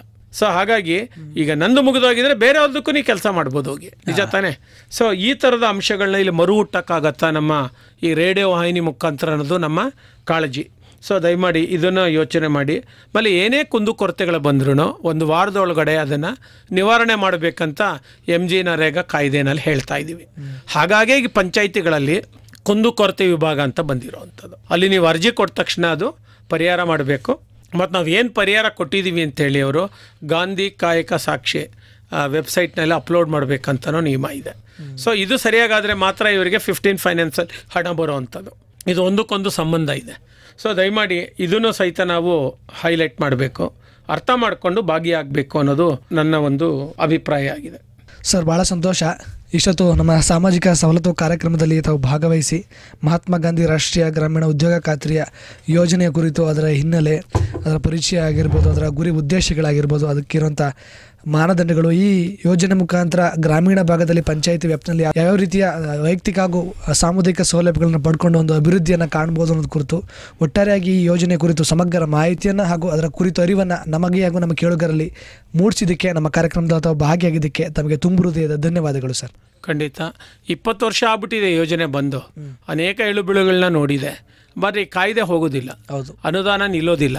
ಇದನ್ನು ಇನ್ನೂ ಯಾವ ರೀತಿ ಸದ್ಬಳಕೆ ಮಾಡಿಕೊಂಡು ಗರಿಷ್ಠ ಪ್ರಮಾಣದ ಉಪಯೋಗ ಪಡ್ಕೊಂಡು ನಮ್ಮ ಗ್ರಾಮ ಪಂಚಾಯಿತಿ ಮಟ್ಟದಲ್ಲಿ ನಮ್ಮ ಆದಾಯವನ್ನು ಹೆಚ್ಚಿಸ್ಕೋಬೋದು, ಜೀವನ ಗುಣಮಟ್ಟ ಹೇಗೆ ಹೆಚ್ಚಿಸ್ಕೊಳ್ಬೋದು, ಮತ್ತು ನನಗೆ ಉದ್ಯೋಗ ಇಲ್ಲ, ಕೂಲಿ ಇಲ್ಲ ಅಂತೇಳಿ ಅವನು ಹತಾಶ ಆಗಬಾರ್ದು. ಇಲ್ಲ, ಅವಕಾಶ ಇದೆ, ಇದು ಬಳಸ್ಕೊಳ್ಳೋಣ, ನನಗೆ ವೈಯಕ್ತಿಕಗೂ ಲಾಭ ಇದೆ, ಮತ್ತು ನನ್ನ ಜೀವನ ಅಭಿವೃದ್ಧಿಗೂ ಇದು ಉಪಯೋಗ ಆಗತ್ತೆ ಅನ್ನೋ ಒಂದು ವಿಶಾಲವಾದ ಮನೋಭಾವ ಇಟ್ಕೊಂಡು ಮುಂದುವರೆದ್ರೆ ಇದು ಖಂಡಿತ ಉಪಯೋಗಕ್ಕೆ ಬರುತ್ತೆ ಅನ್ಸುತ್ತೆ. ಆ ನಿಟ್ಟಿನಲ್ಲಿ ಮರುಚಿಂತನೆ ಮಾಡಿ ಅನ್ನೋದು ನಂದೊಂದು ಕೊನೆಯ ವಿನಂತಿ. ಈ ಅವಕಾಶ ಮಾಡಿಕೊಟ್ಟಿದ್ದಕ್ಕೆ ಧನ್ಯವಾದಗಳು.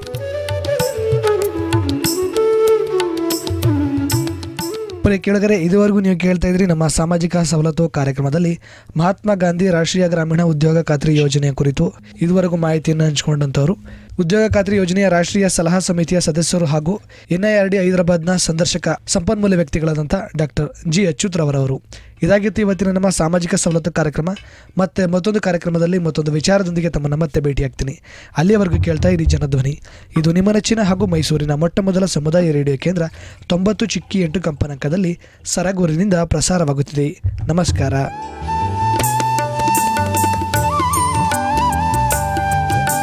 ಸಾಮಾಜಿಕ ಸವಲತ್ತು, ಸರ್ಕಾರಿ ಇಲಾಖೆಗಳಲ್ಲಿರುವ ಸೇವಾ ಸೌಲಭ್ಯಗಳ ಕುರಿತ ಸರಣಿ ಕಾರ್ಯಕ್ರಮ. ಪ್ರಾಯೋಜಕರು ಜನಧ್ವನಿ ಸಮುದಾಯ ಬಾನುಲಿ ಕೇಂದ್ರ ಸರಗೂರು.